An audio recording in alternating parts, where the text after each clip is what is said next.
All right, we are recording. Let me make sure my stream is up. Yep, looks like it's good. I'm gonna link the stream. Losing it the day before, and I remember we were driving out to the desert.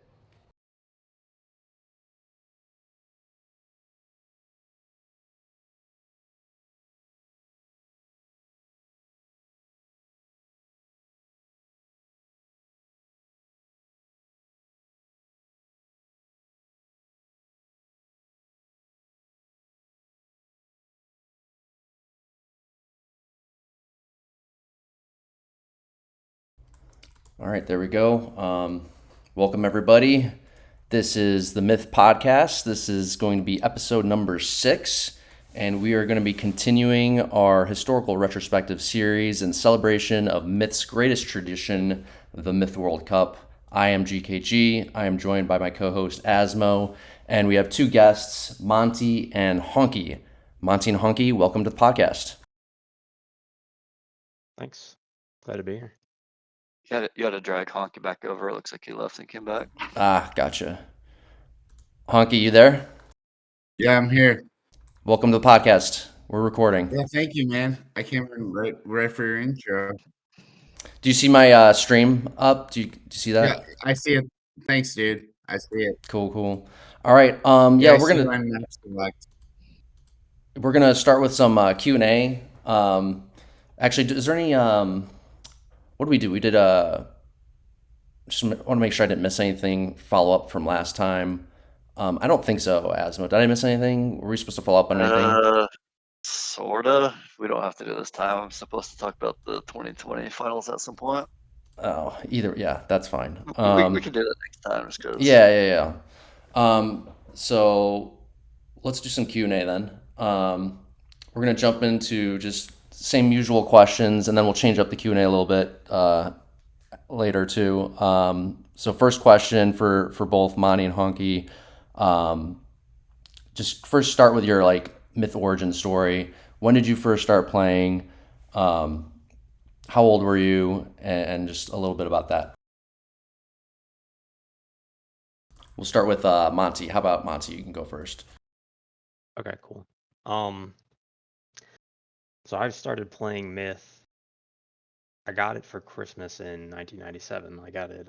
My dad got it for me as a Christmas gift. I'd asked for Mech Warrior, and he got me Myth instead. We did not have internet. It was a very shitty old Macintosh computer. Took forever. Played it very low frames per second. But I loved the game. I got Myth 2 as soon as it came out in '98. I think it came out like December of late December '98. I started playing online actually at my neighbor's house because we still didn't have internet. And then I can't remember. We got internet probably like 8-10 months after after I got the second game, and I played online very frequently. I really only played Raid way back in the day. I was just a Raid only person. So I didn't really get into the regular scene until like the community really condensed down in the later servers. Like Play Myth era, are you talking maybe? Yeah. Mid 2000s or something like that? Like Bungie, and then what was right after Bungie? Like I played Raid and GFG only, basically the first 2 iterations of the online communities. That sounds familiar. I think I remember you as a Raid guy back then, yeah.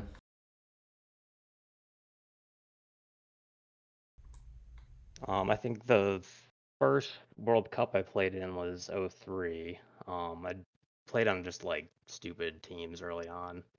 I played like '03, '05, '06, '07.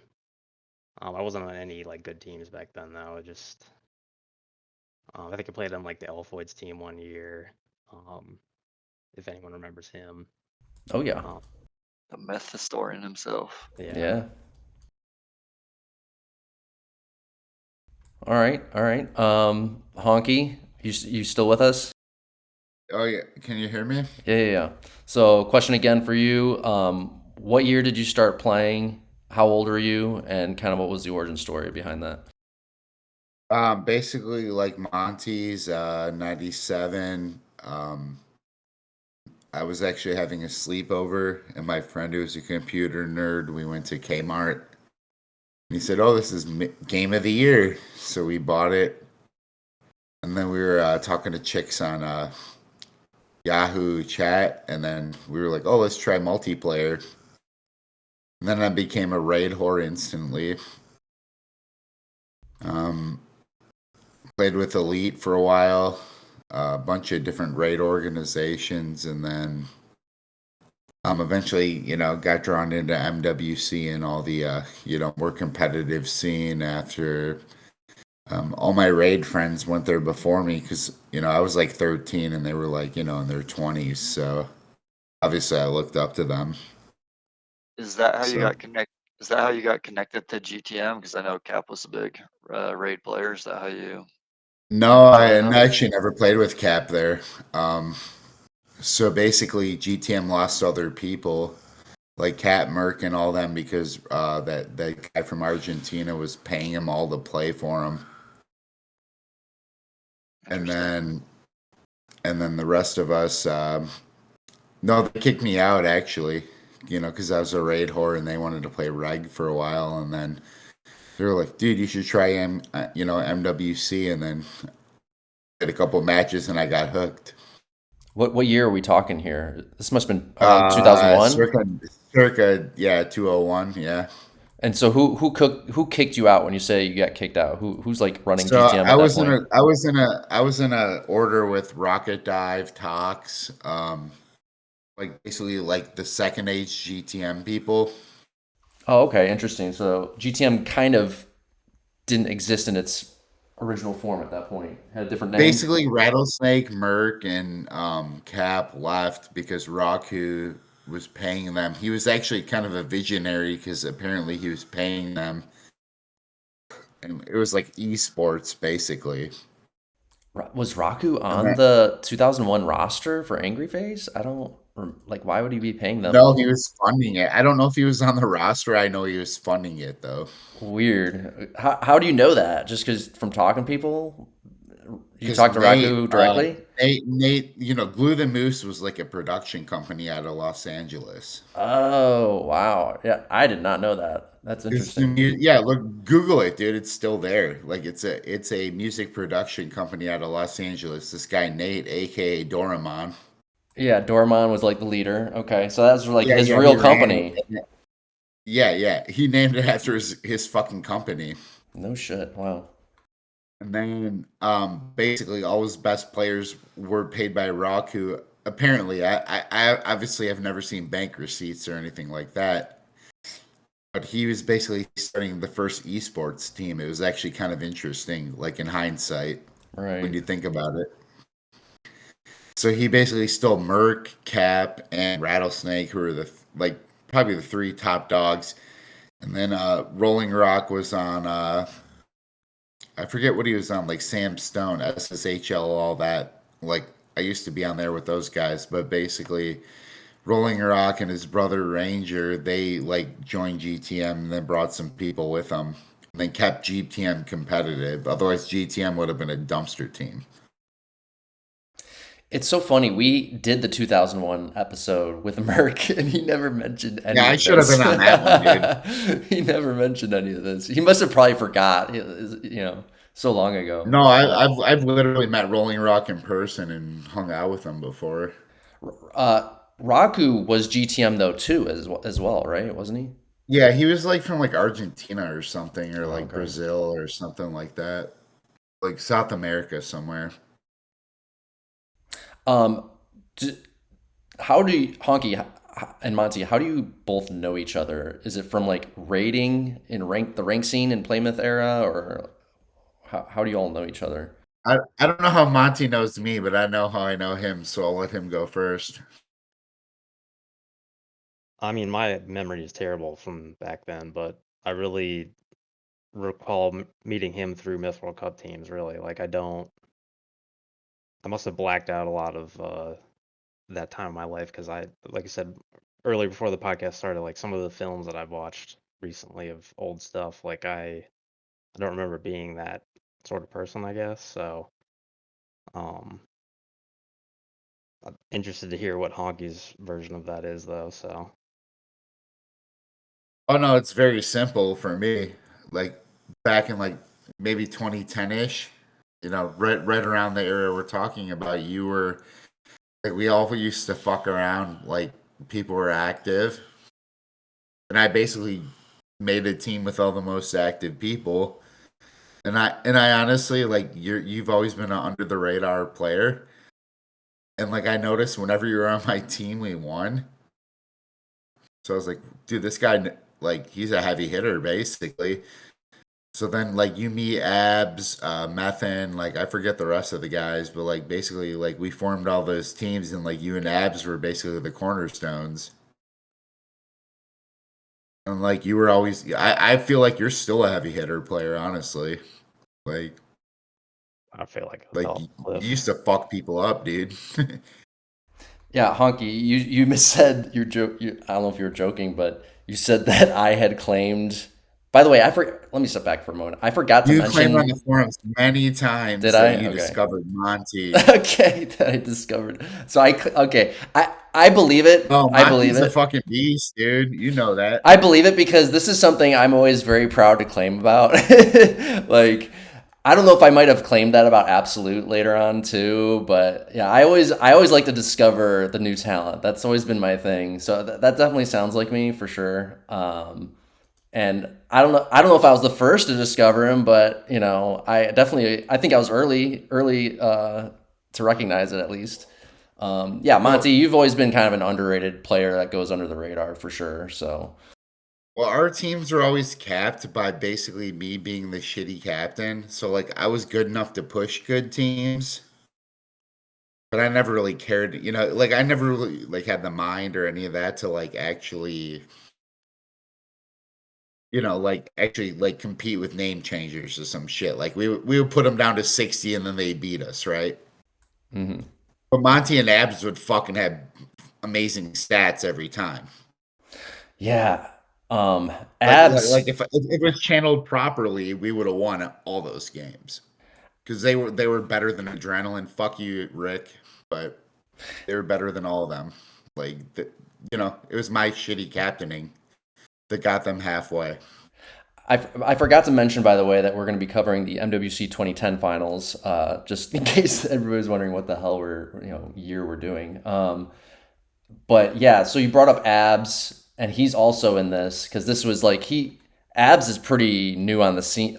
Did Abs show up in 2010? No, it was either No, '09 he or played. something, maybe. So he Yeah, he was played like very at the same new. age as before.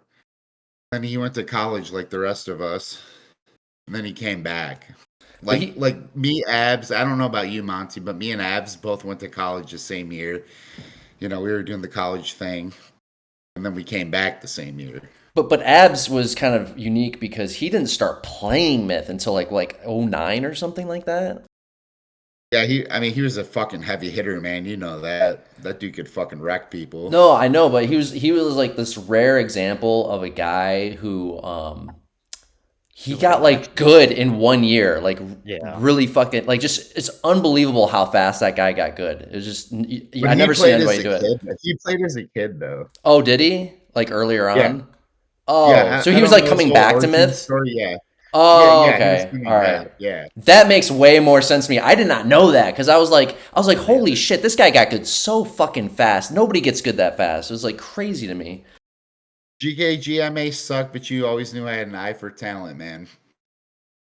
Well, yeah. Well, let's get into that because we're doing 2010 now, but Honky, you obviously were a big part of the 2011 Bulls team as well. The best team in the history of myth. Yeah. Okay, yeah. Do you want to talk about that a little bit? I don't. I think we should talk about that. Okay, what do you want to talk Well, about? it was basically our team, if we're honest. Like you were the first linchpin. Obviously, I had Abs, I had Monty. Homer tried like stealing my team 2010, what we're talking about, but it failed. Right, 2010 failed. NC won, and you and NC. I don't know. Probably Adren and you. I don't know why you had problem with NC. But I knew you were out for the get, and I was like, all right, I'll get GKG. I'm cool with Kirk. I'm cool with Paris. I'm cool with Abs. I'm cool with Monty. I'm cool with Browning. Like, at that time of my life, I was pretty deep into the myth politics, I guess. Yeah, so just in case anybody's not fully aware of what we're talking about, so 2010, we have to talk a little bit about 2011. Like, you can't just talk about 2010 without talking about 2011 too. Like they kind of go hand in hand in some sense. A lot of the events are tied together.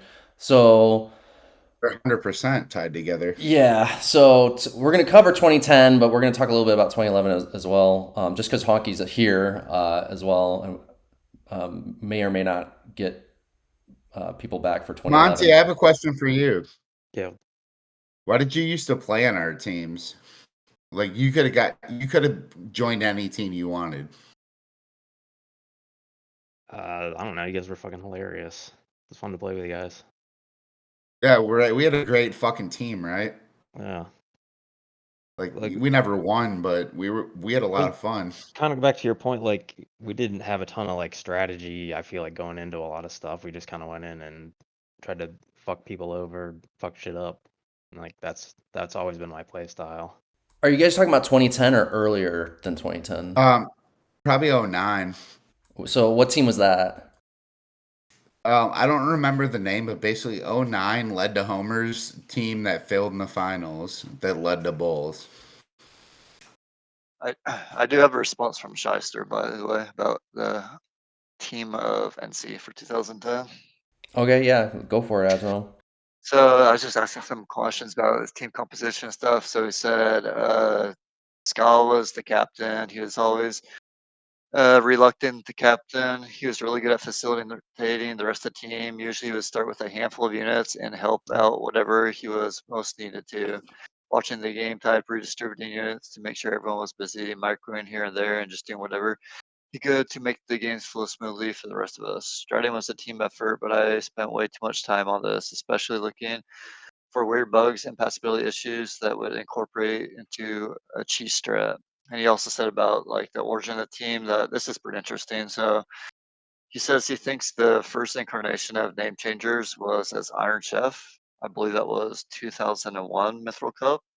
And a bunch of them came together from TFL to form the Mithril Cup team. And they teamed up with Ska, and he had a crew dudes he played with. And they eventually merged with Switch Meatballs and sort of the origin of name changers.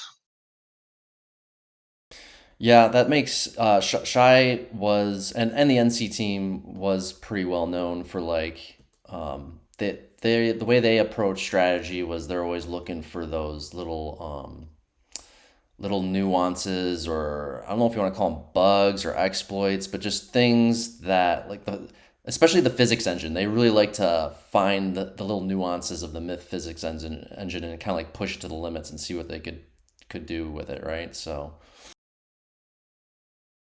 Like Yeah. the Spider Queens on the right. No wonder the you last one hated you him, did. GKG. You just wanted to rape people in a myth.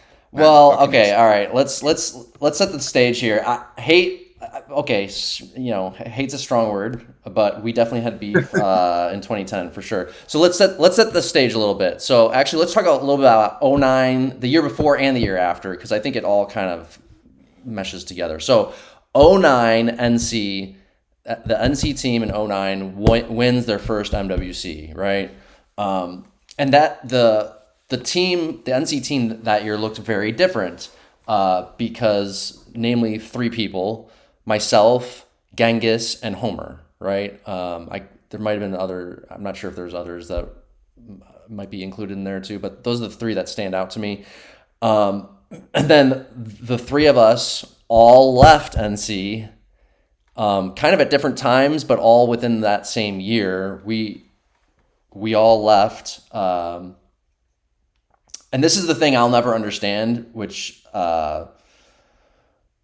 irritated me for many years. This is the big drama that happened in 2010 with me and NC, is that like Genghis and Homer left the team, and they were still cool with NC, and I left too. But somehow, like a bunch of drama started with me leaving, and it was Oh, claimed. Dren. Well, hang on.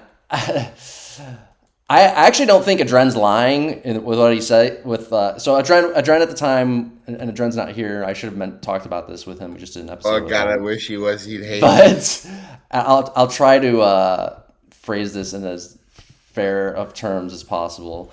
Adren believed that I was kicked out of NC, okay? And I was saying resoundingly at the time I was not. I just left the same as Genghis and Homer. I read it. I've read it on multiple forums that you were kicked out by Adren. Yeah, but to be fair to Adren, it wasn't even just him. Eastwind, who was a good friend of mine, Eastwind and I joined NC together in 09. Like, we were friends before NC, and even Eastwind kind of at the time turned against me. And I wrote a whole article about that and interviewed Eastwind about it later. You know, it's water under the bridge at this point. But yeah, it was just crazy, dude. I really still to this day don't understand why like Genghis and Homer were able to leave the team and everything was cool with them. But like when I left, like I got treated so Well, they fucking different. pretend they don't care. What's that? They pretend they don't care. Well, in any Like, case, you're like a myth alpha, right? well, back then I was not as established No, as I you was were later. definitely. You have a big target on your back from every myth player, bro. I mean, by 09, I suppose that just started. Yeah, maybe by 09, but I mean, you're the best, dude. Like, I mean, yeah, but like, would anybody deny that? Like, Adren might, but anybody else saying won't people deny definitely that, like, it was best it myth was player. it was arguable still back then, you know. I like so like my It year. really wasn't arguable, in my opinion. Okay, But fair enough, but others, not the whole that's why I community. recruited you for Bulls. The whole community, there was not like a full consensus about this.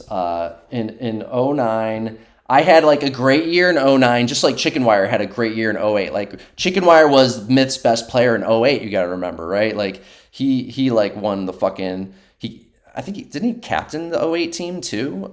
They like alternate captains, but yeah, he was Okay. one of the main captains, I Yeah, believe. one of the main captains, and I thought he won something else that year too. Kirk did win the 1v1 tournament, but I don't think Chicken Wire participated. But By the way, one of the best mythers ever. yeah, Chicken Wire, great myther, R.I.P. Kirk. Oh, Kirk too. Yeah, Kirk. Like, he's a fucking dickhead on the forums. We're always friends. Like, me and Kirk are buds, dude. But to stay on topic, Chicken Wire was, in my opinion, the best myther for 08. And you know, it's like these things come in like everybody's got their different peak years, right? So Chicken Wire, I think you have to like, I can't remember what else he won. I think he won maybe the off-season winter tournament or something too. But he won MWC and something. He like won all the fucking tourneys that year, basically, at least the team ones. And he was the fucking best. And then I just showed up in 09. In 09, yeah, like I was probably the best. I mean, you have to give it to me just on the tournaments, right? Because I won bro, you're been the best for a really I won the long 1v1 time. that year for the first time. But it was only 1 year. Like it could have changed. Like I wasn't fully established yet as a player, I would just say. And definitely not as a captain yet. So anyway, 2010, I did not play in this Myth World Cup. And I don't know if you know. Sat out, didn't you? Yeah, I don't know if you guys know this. What happened was I left NC. I was trying to join whatever finalist team could contend with NC, right? I was trying to help the competition, just like Genghis and Homer ended up doing, right? So Genghis and Homer formed their own team. Homer actually did invite me to this team early on, and I said no. Well, I didn't say no. I just said I want to wait, basically, to see if there's another team that kind of. I just wanted to see it. It was like very early on. Can we take one pause here? Yeah. What's up? How the fuck did Homer not persuade you, but I did? Well, Homer, Homer, like in this community, Homer's like a well-liked person. I was a polarizing person. I don't know. We'll have to talk to Homer about that, but I'm guessing. How did I fucking convince you to join Bulls? Like, I know I remember the chat conversations, but like, How the fuck did that happen? I don't think Homer Like- cared to like that much to recruit me, to be honest. But like, so I tried said, harder, basically. well, whatever. I mean, I don't think he liked me that much at the time, so it's all good. I didn't like you either, but like, I mean, you were the best. So. Well, okay, we'll talk about that too. So Homer did invite me, but it was like really early in the tournament, and I didn't. He was like just forming the team or whatever, and I was like, I said maybe, but I want to wait a couple weeks before I say yes to anybody. I just want to see more about what other teams are forming. And then like a couple weeks later, I did ask him. I was like, I do want to join your team because there was no other team. His team was going to be the clear finalist, right? That goes against NC, and he said he couldn't because the roster was filled. Now, whether or not the roster was actually filled, or maybe just the people on the team didn't want me, dude. I don't know. I have to give Homer so much credit because he said it was between you, like, because he basically stole my last team, and then he said it's between you and someone else. And then actually, Homer deserves all the credit in the world because I think he gave me your spot, dude. Yeah, and that sounds like Homer, right? Like Homer, he's not try harding like to win, at all costs or whatever, right? And he knew like Myth meant so much to me then. And it all worked out, right? Like if I had ended up on that team, maybe the Bulls wouldn't have happened. Who knows? You know what I mean? So it all worked out in the end for. Whoa! I owe Homer an apology. Yeah, you do. Like, yeah. I guess he gave you my spot. I didn't know that. Wait till you see these finals videos. Imagine it was you versus me. I think that's interesting. I think that's a good frame of reference for this entire finals. Imagine if GKG had Honky's units. Yep. Yeah. What do you think, Asmo? Well, I actually just got some input for Dak, and Dak's saying you owe Merc an apology too. Who do I? Fuck Dak. You can suck my dick, but no. Me and Dak have had forum wars for years, but I'd give him a hug if I met him in person. So wait, why is Dak saying that Honky owes Merc an apology? Just because I doxed him, dude. And it was the most horrible thing that's right. Life. Well, you did do Merc dirty. That is true. No, dude. I've admitted a million times that was like probably honestly like not even myth. Like that's probably one of the worst things I've done in my life. I gave Kirk Merc's fucking Facebook. Yeah, it was horrible, dude. I actually still feel shitty about it. I shouldn't have done that. All good. So this was what led up to 2010. What did you say, Honky? You said Homer tried to steal your team? What do you mean by that? Well, I mean, everybody wanted to suck Abs' dick, right? Because Abs is a 5-ball player, 4 to 5-ball player, like a flank carrier, right? Me and Abs were like tight, like we were best buds. So basically, Homer. You're saying the 2010 team was like originally you were forming that team, and then like Homer kind of hijacked control of it, kind of thing. Is that what you're saying? Exactly. Okay, I see. Yes, and then that's what actually inspired me to make Bullz because I was like, Homer, fuck you. I'll make a better team than you. Like we're not gonna add Euro trash. We're gonna add American blood. And who was on the team while you were forming it? Before kind of it was like me, like the core of that team was me, Av, and Monty. Are you still here? Yeah. Monty and Merc. Who else am I missing? Monty? Anybody? Nothing I can Mathin, remember. maybe. That sounds right. Basically, Abs and Monty wrecking people and me making half-ass strategies. But you recruited Merc though too at the time, is what you're saying? Yeah, Merc was really good, and then NC beat him, and then Merc joined NC, and that's what pissed me off to dox him and also make Bullz. Actually, Merc joining NC caused a lot of things. Wait, when did Merc join NC? What year is this? 2011 The year he didn't win MWC like normal. against the Bulls. Oh, that's right. Dude, I totally Merc forgot joining about that. NC is what made me want to create Bulls. Oh, interesting. I did not know that. Interesting. Okay, all right. So yeah, Honky, Yeah. talk lead us into the Bulls origin story a little bit. What Well, happened first there? of all, I apologize for doxing him because that was shitty. Nobody cares now, but like I honestly feel bad about that still. And basically, like we had our team. Homer formed our team with like Euro people, but there's actually never a true leader, which you will see when TBC loses to NC in this video. There's actually not a true fucking leader like you, dude. And I thought I was that leader, but I was a drug addict. Basically, what happened was Merc pissed me off. That's the whole origin of Bulls. Like I did not know that. Like he was one of our three, alpha flank players, like Monty, Abs, Merc. Like I thought we were building a fucking championship contender. Monty, what do you think? Do you think we were building a contender? I mean, yeah, we were right there. Right. Like we pushed all the best teams, right? And like Monty, did you ever have to ask to get on Bulls, or were you just automatically on Bulls, right? Yeah, I didn't ask to get on Bulls. No, you were one of the first founding members of Bulls because anybody on our team who was good got on Bulls immediately. We have a special guest here hopping in. Dak is here. He's joining. Hey guys, sorry to come in and crash like this. It's just funny. I was talking to Merc about this literally today. Did you tell Merc I'm sorry for what I did? Yeah, of course, dude. Of course, yeah. So, I know he doesn't give a fuck, but oh no, I think he does. I think he'll appreciate it. Because no, I honestly, dude, like in like if I could think of the 10 worst things I did in my life, like doxing Merc would be one of the 10 worst things I've done in my life. I'm not even talking myth. I'm just talking like what I've done in my life.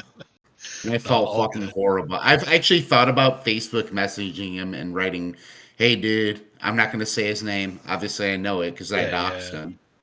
But, dude, I'm really sorry about what I did to you. That wasn't cool." Like, he's a good dude, man. So don't. No, he is. Like, he is. He's always a good dude. He was on here like 2-3 episodes ago. GKG and Asmo? Yep. Yeah, so he went over the 2001 stuff. Like, he and I still talk a lot. We hang out and play Destiny together, right? Like, I literally was gaming with him like an hour and a half ago on there. No, Dak, I feel fucking horrible about that still to this day. Dude, I can hear it in your voice, man. I will gladly pass that along to him and let him know. Because, again, I don't...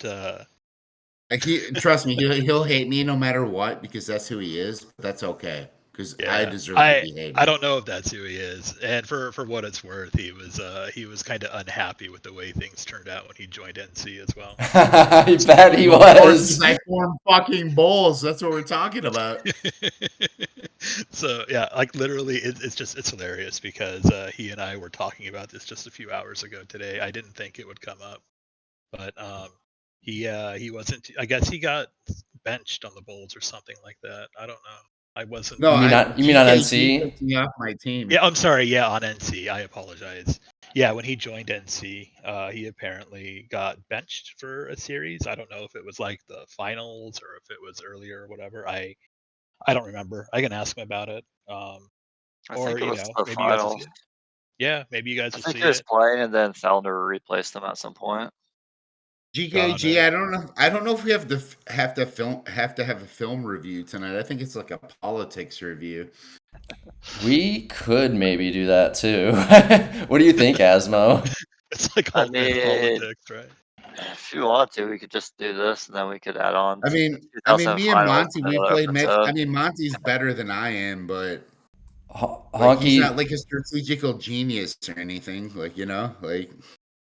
Yeah, Honky doesn't have Myth installed anyway, so we could just do the video review later, maybe. Yeah. Dak throws giant fucking Dak. I'm happy to talk to you because do you know how much you and I used to fight on the fucking forums? Oh yeah, dude, I remember. Yeah, we were like fucking. Like, are you a fucking liberal or are you a fascist? Like, I never got it.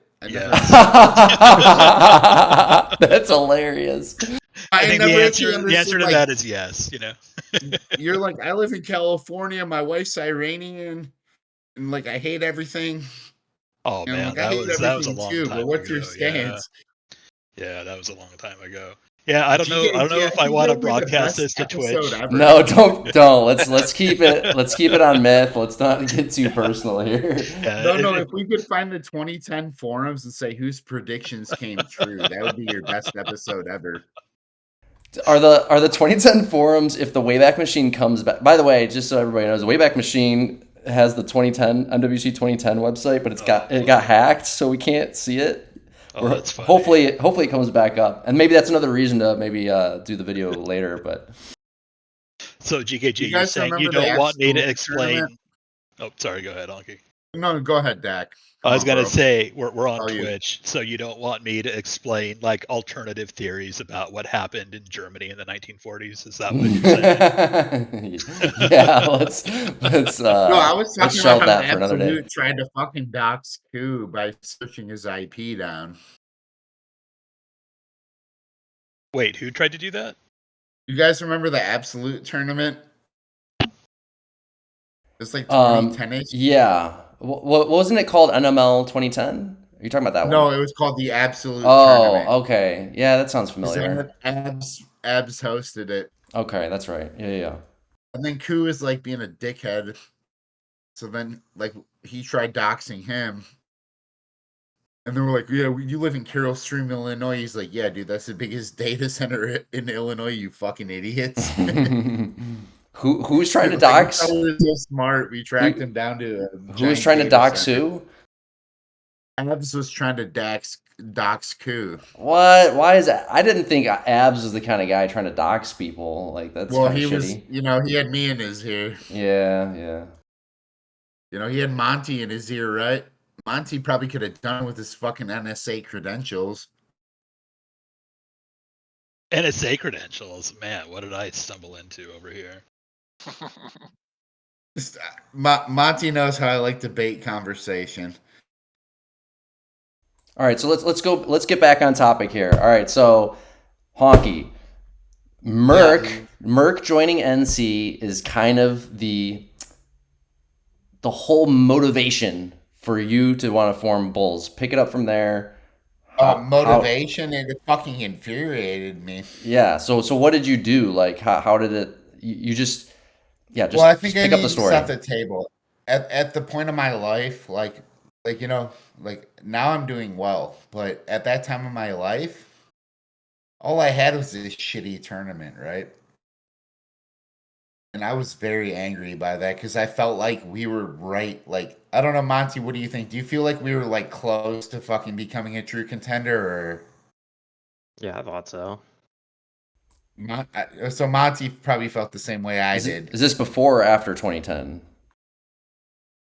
It was basically when Merc jumped to NC. Okay, so after 2010, you guys were contenders though. Then, like, you're a contender. You made the finals, I felt right? like we were a pretty fucking good team.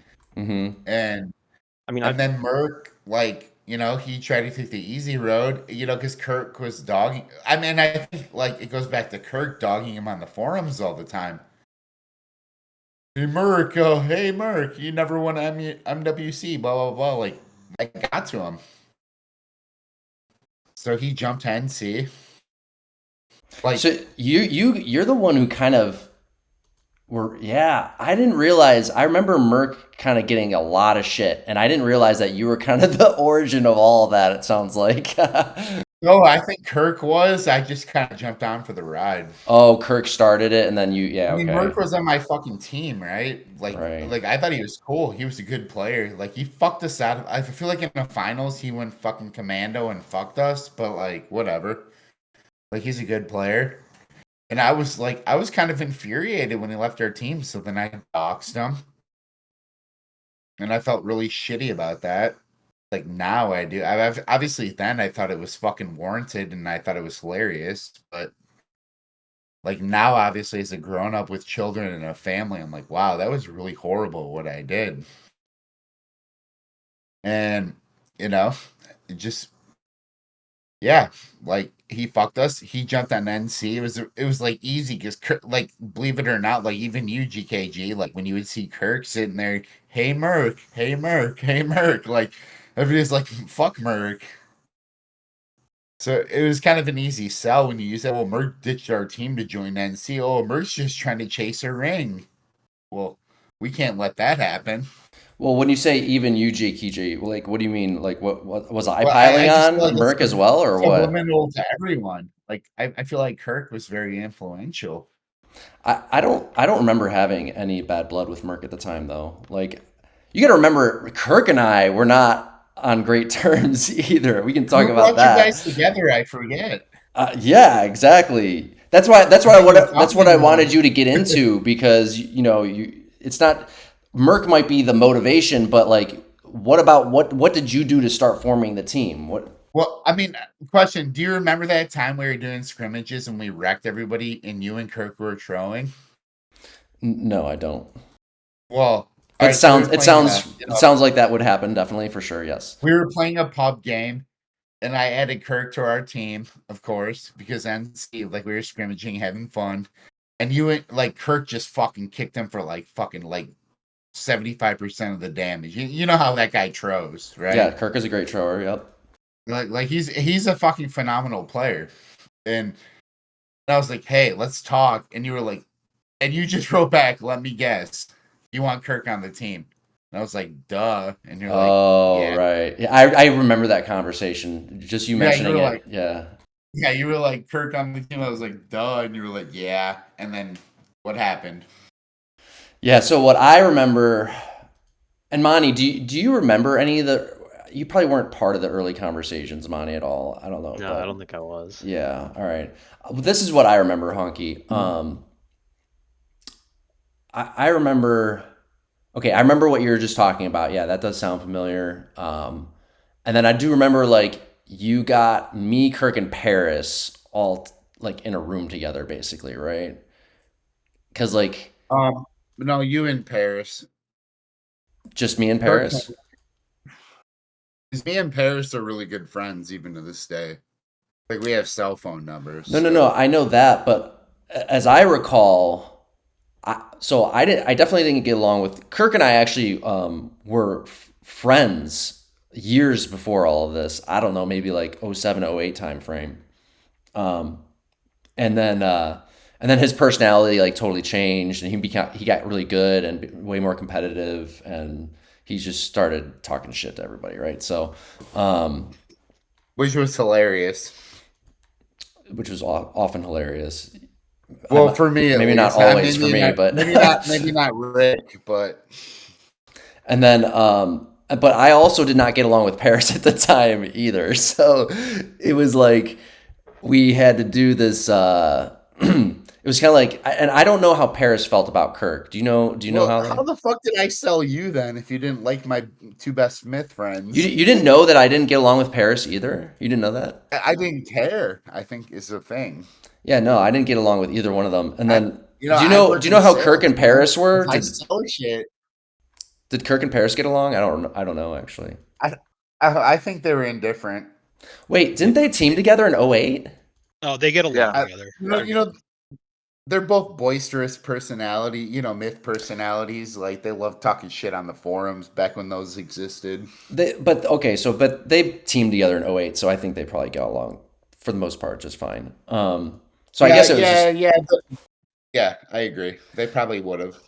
so it was mostly I guess just me and both of them, and I so I remember I thought it was Paris and Kirk were there together, but maybe there's separate meetings or something. I don't know, but I just remember like, okay, if we're gonna do this, we have to just like air out all the dirty laundry right away and just like squash whatever beef there's gonna be because I never I'm like the biggest anti-drama person on my team. I won't have any kind of drama on my team. Well, here's the thing though about Kirk. You know him when he goes in tournament matches. Yeah. He is fucking like a fucking pro. Yeah, I agree. Laser focused, Yeah, he's like viciously he laser can focused. he can put the bullshit to the side when he's competing and be a good teammate. I agree with And then that. imagine GK next to him. Jesus Christ, I'm getting a boner thinking about Bulls.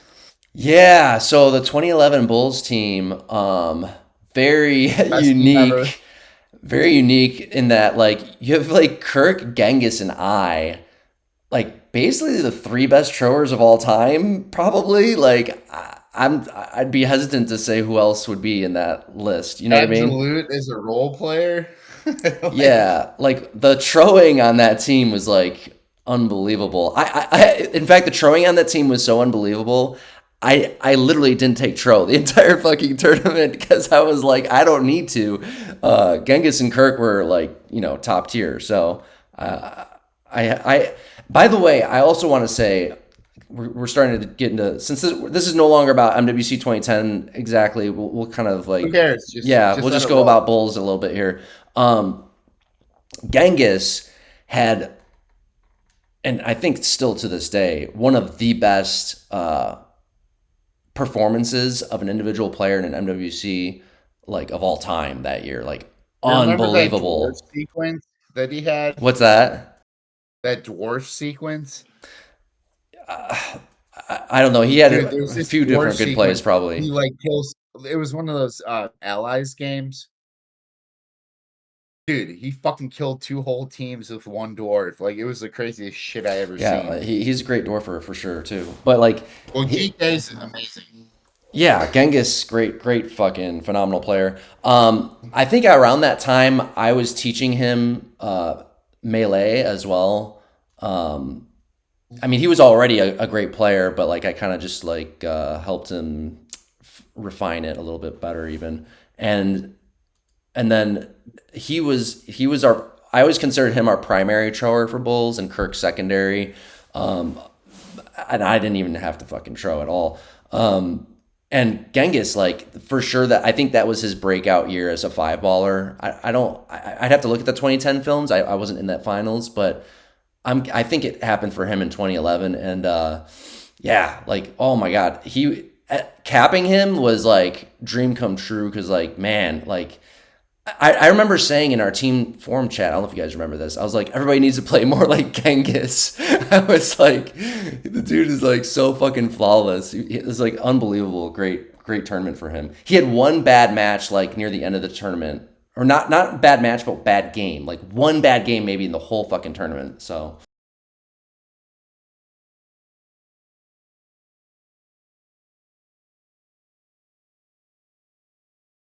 Yeah, I think the Bulls team. I don't know. You guys had like your heavy hitters, but I think it's important you guys round out the roster with some like set role players too. Like Browning, I know is one, and then would you guys consider Monty a role player in that team? I don't know. I wasn't on the team, yeah, but like like the heavy people that are hitters. people that are okay doing smaller roles that sort of I feel like rounded out the roster that I avoided was ego wars. thrall duty on that team. Oh, were you? Um, So let me look at this roster again. Yeah, it was definitely like Genghis, Kirk, and Paris. I think would have to be the heavy hitters on that team. I feel I, like the per. Go ahead. I was gonna say I don't know if I did any heavy hitting while also capping that year. I don't recall. I'd have to look it up, but GKG, you know what I'm interested to hear? hmm. I want to hear Monty's take on Bulls. Because Monty's always been like, just like, whatever, bro. Give me shit. I'll fuck shit up. Yeah. I want to hear your take on Bulls, Well, Monty. I actually want to ask both of you. We'll have Monty go first. I want to ask both of you, like, what was your experience like on that team? Because I captained it, and I'm just curious what you guys have to say. I just remember like this is the first year I remember like getting really good direction in games, like shot calling. Um, but like the overall experience for me was great. Like obviously we ended up winning the whole thing. It was this very stacked team, as you guys were talking about. Um, I mean, it was again positive experience. I don't remember anything negative about it to be honest, but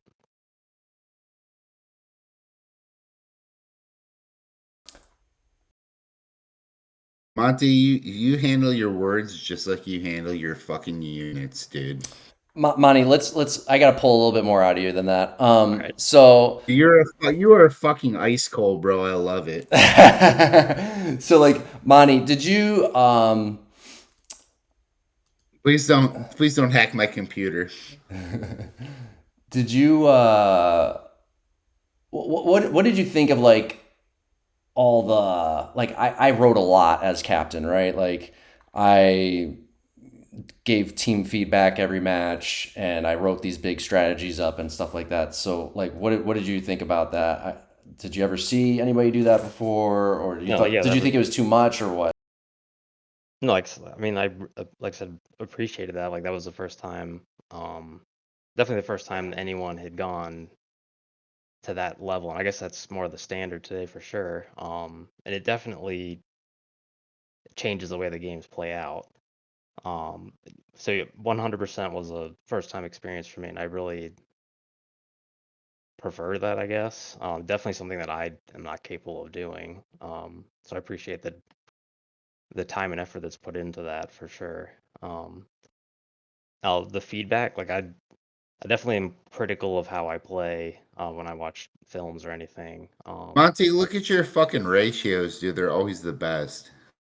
I wouldn't go that far, Well, but I used to look at them. I mean, like you can always find ways to improve, though. Like it, True. I'm definitely the most critical of myself, so um, I guess getting outside perspective on that, like that's good to hear. Like I'm not gonna get upset about that by any means. So I appreciate that too, because like I said, I do it to myself. Do you feel you learned like this is the thing I actually care the most about whenever I captain a team. Do you feel like you learned anything by playing on a team with me, and like you like by the end of the tournament you were a better player because of it? Uh, yes and no. Like it's one thing to recognize like you need to do this better. It's like the muscle trigger of doing that in the moment, and that's I think where I struggle the most is like before a match. Like if I say I don't suicide your units, and then a situation comes up and I end up suiciding my units because I'm not thinking about that in the moment. So like I learned stuff, but I didn't apply it. I guess I'd say if that makes sense. Gotcha. Monty, you never suicided when I was your cap. Wow. I'm just fucking around, man. I'm sure I've done it. I don't know, Monty. I feel like we've been friends for a long time. I don't know. Yeah, it's been. I mean, it has been a long time. All right, Honky, your turn. What was your experience on the Bulls like? I'm gonna give a mental health PSA here. uh, No, I mean I formed bowls. I spent all this time forming bowls. I was in a really bad place in my life, and you can ask Kyle Headhunter. I would call him every weekend when we go to the bars. And it was actually a horrible time in my life. And what sucks is I spent all this time building this super team, and then I didn't even get to enjoy it. Honestly, it was fucking horrible. and is that because you're saying I benched you, or just you were not in a good place, or No, no, no, both, no, or no, no, not at all, dude. Like, you should have benched me, dude. When I was playing, my finger was shaking. I was literally playing. Like, I don't think you guys understand this. You know, guys, how Kurt used to joke about playing on a touchpad. yeah, you were I actually actually playing on played on a touchpad? touchpad. Yeah. Like, I think you I know, remember which that. I think I remember that actually. And I called think, optimal, right? by the way, I think I remember that, and I think that was the real reason I benched you. I was like, dude, we just can't be playing No, people on dude, touchpads. I would sit down to play games, and my hand would be shaking because I didn't sleep more than an hour the night before. Like, it was horrible. So it's just a horrible part of my life, and I'm really fucking like stoked you guys fucking won, because like my whole goal was to not get Merc in MWC, and it happened. Yeah, no, Until I 2 years definitely later winning. when I got him in NWC. Yeah, well, I mean, there you go. The Bulls got an MWC, so there you go. But no, dude, like, I mean, I was fucking like, I'm not gonna get into all of it, dude. It was a really dark place in my life then. And like I played like Kyle Headhunter will tell you. Like he's like, why aren't you playing with Bulls? I would invite him to the bars and like we'd be drinking all night and then like it's just a bad thing, man. Like now I'm married with children. Like I wish Bulls was happening now, so I could tell my wife how excited I am about playing my shitty tournament this weekend. But at the end of the day, I feel like I'm the best general manager in the history of Myth, so I'll take that title home. Very well. And what did you think of my capping on the team? How would you evaluate my Dude, job? I was still drunk from the night before, man. Honestly, I feel like your strats are probably fucking solid as shit. I feel like as a cap though, you should have handed me like my little rolls that I was used to.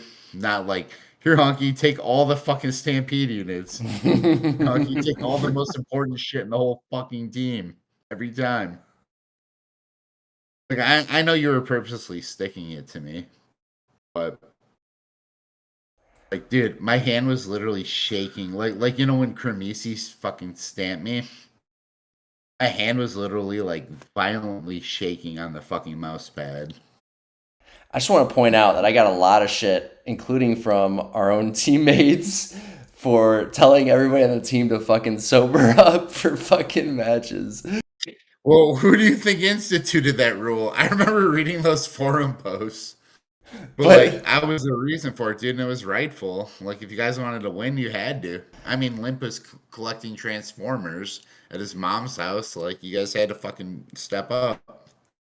I mean, I got a lot of shit. I'll just say this. From my perspective, it's like, for me, it was like, I'm putting all these hours into preparing these fucking strategies. And then I see, I remember a few games, Paris goes like the wrong fucking direction, like right away. And I put so many fucking hours into this shit. And then Well, like, I feel it's like your all thrown out the perspective is fucking Honky window built right the away, super team. Honky built goddamn the Beatles, and we're gonna play like the fucking retards. And like, cause Honky's running it, and you were right. Dude, it was like, dude, I literally quit drinking for 3 years after that. I met my wife. I got a family after that. Like, that's how bad of a place I was in then. And you were so right. Like, Honky like brought the all-star team together, and we're playing like the fucking JV team. So that was like awesome, dude. I'm really happy that you actually fucking did that because like it needed to happen, dude.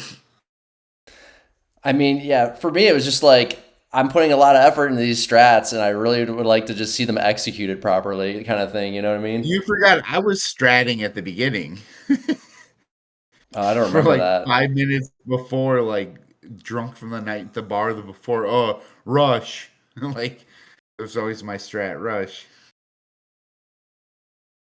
Oh, I thank you for that because I spent all that time selling all these people on something, and it never would have happened if you hadn't fucking taken over.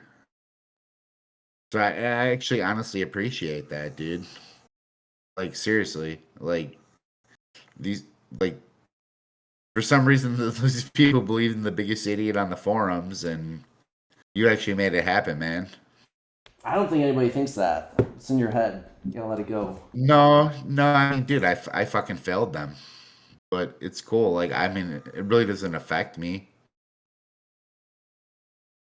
And when's the last time I logged into Myth, But Honky, let me ask you I know. this: How come you would talk shit sometimes to me? Because like I felt like I actually never understood that. Like we teamed together, we won together. Like I what mean, happened dude, I there? told you joining the Marines was a fucking joke. I feel horrible about that. I don't remember that at all. Hey, I don't care about that. Like at least you're not like it was like Truth Po-op, I think, who No, said I like mean, I called you he a wished I combat died in medic Iraq or first, whatever, like, right? yeah, no, I mean, dude, like, I was a fucking dickhead then. Like I was kind of like Dak now, but So Dak, are you there?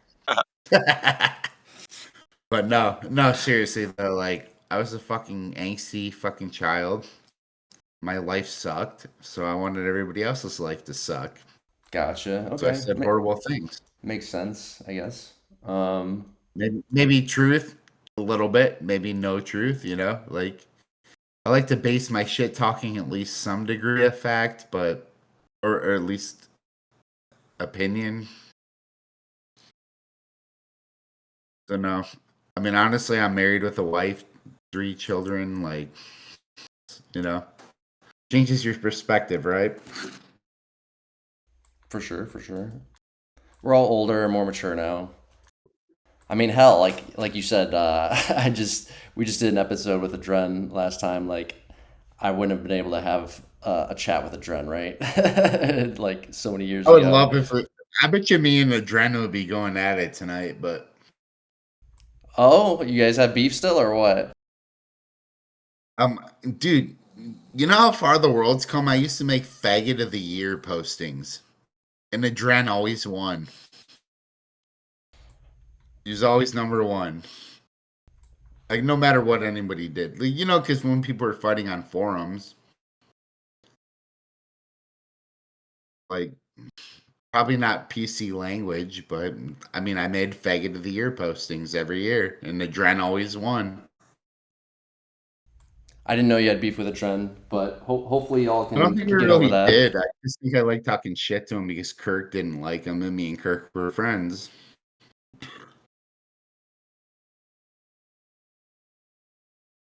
I feel I like don't think that. Oh, go ahead, Smo. Sorry. I feel like the myth beef becomes a lot less unreal when there's actual voice involved. Yeah, I I, agree. I think people are joking most of the time, and there becomes points that goes over the board, and they just run with it. But then when like people get in voice together, it's like that's not actually how they are, and it's different. No, if I was with Adren on this cast, I would ask him why his hand slipped off the mouse. I guarantee I would say that. Where do you know? Well, it's the oil, the massage oil. The massage oil, yeah, exactly. GKG, how did you feel about that excuse for poor myth play? It's whatever, like I don't care. It's such an epic It's become excuse. like just like, everybody in Myth's we've all been playing together so long. These things all become just part of people's Myth personality, and it's just funny, all in good fun at this point, right? So I agree. it's all part of the color of Myth personalities in the community. I'm trying to get abs on here right now. I'm gonna start texting him. Hang on. Asmo, did you what team were you on in like 2010 and 2011? 2010. So 2010, I just came back from a 2-year break.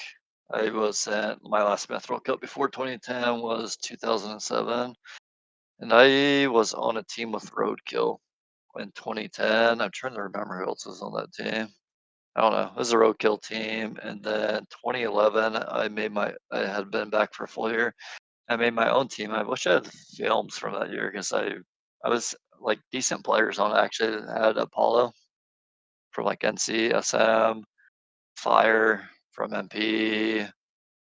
I can't remember who else, but it was a pretty decent team. I remember being really angry that year because I formed a team for the tournament late. Grim was hosting. Grim was like sort of trying to talk me into making a team to up the numbers and stuff like that. And I feel like it was Apollo that like his team or one of my key players ended up getting stolen from Grim's team. Like after the quarter rounds, when the dude was trying to be the one that convinced me to make the team originally. Like now I don't care about it, but at the time I was like, dang, you freaking told me to make a team. I make a team here for a tournament, and then you steal one of my best players after the quarter round. And what do you remember what you guys placed at the end? Fifth probably. Okay. I know, so we were doing pretty good, but I remember the week we were eliminated, we had a lot of people that were gone, like on vacations and stuff. So we got eliminated with a pretty weak version of our team. And then what'd you do in 2011? So that was 2011. Oh, that was 2010 2011? yeah. Okay, gotcha. 2010 was the roadkill team. I had just come back to Myth. I can't remember all the players on it. Oh, gotcha. That was two different teams. Gotcha. Okay. Yeah. I mean, I can, I guess, tell a little bit of the story for my experience for 2011. I pretty much already covered 2010 because I didn't play, so there wasn't much to say there. But 2011, so I knew I wanted a captain that year, obviously. Like, I had all this pent up frustration. I mean, this is the reason I left. I don't want to say this in a bad way. This is the reason why I wanted to go out on my own after teaming with NC in 09 and the off season in 2010 before MWC 2010. I like I was part of their stratting while I was part of the team, which was mostly Shy. But Shy kind of called all the shots. Like, he had final say on everything, and him and I, whatever. I mean, it's fine. Like, I've noticed this about anybody who's interested in strategy, and whenever you get people who are really interested in myth strategy, they tend to have strong opinions and ideas, right? And if they don't agree, which many times myth strategists are not going to agree, they're going to want to try out their own idea, and if they can't try it out, they're going to want to go out on their own to find another team that they can try their ideas out with, right? So that's basically what happened for me, and I was basically much more melee focused compared to how NC was, and for me, 2011 was kind of like the ultimate proof. Like, I could prove my ideas, which ideas actually worked, right? Because NC at that point had won two the last MWCs, so they had just established their dynasty finally. They were the team to beat, and I had obviously a great roster behind me to do whatever, give me top tier, execution for whatever idea I wanted to do. So, and then I also, and I wrote a whole paper about this. Because 2011 was like the year for me that I like really learned capping. I had captained many years prior, but never a top finals contender team, and learned a ton that year. Man, that was like, 2011, like more than any other year, probably is what, made me the myth player I am today. Is a lot of it happened that year. Tons of growth as a myth player that year for me. Because I don't know, Honkey and Monty, I don't know if you guys recall, but actually, Bullz was a little. It was a little. It wasn't not. Let's just say it wasn't dominant for the first half of the tournament. You know what I mean? Like the QR, maybe even all the way up to DE2. I don't know if you guys remember that, but like we were not super dominant actually for most of the tournament. Do you guys remember that at all? I don't remember Well, most of the tournament, to be honest. I'll defer to Monty. Yeah, I guess. I don't recall a ton of it. I remember that we had kind of probably some chemistry issues early on. Yeah. Yeah, and now looking back on it, I think it's super normal. Anytime you bring so many different players who have never played together before, it takes a while for that team to gel together. It's not that they can't gel together; it just takes time, right? I've experienced that so many times on other teams. Go I ahead. got Well, some input about GKG, that. let's be honest, I was capping it then. Oh, that's And right. You captained the first few weeks or something, didn't you? so for reasons I mentioned earlier, like where my life was basically in shambles, the team never peaked. And then you took over, and then yeah, best team ever, dude. And like no salt about that.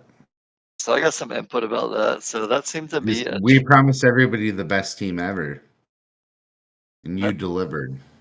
that seemed to be a trend with your team's GKG, at least in like your early years of captain, saying 2011 is like your big first coming out year captain. is, I mean, I didn't remark to his house 11 what happened earlier, but it sounds like you guys started slow. The next year, SP, which is a similar team to Bulls with some changes, like you guys started off slow.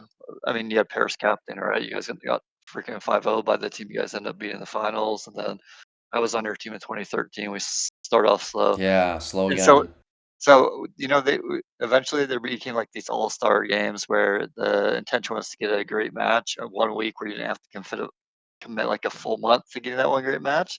But I sort of agree, like sometimes it takes like time and chemistry to figure out your players and figure out the best roles to like peak a myth. It's sort of hard to make that happen just 1 week.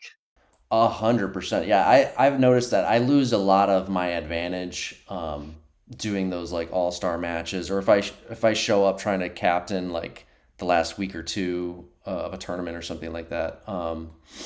Because one of my strengths, at least that I developed in 2011 with the Bulls, was like doing the weekly feedback. Like I always reviewed the matches and gave feedback to the team on like what we did well and what we didn't do well. And then that typically needs you need like 5 weeks at least of that before it. I bet Kirk responded.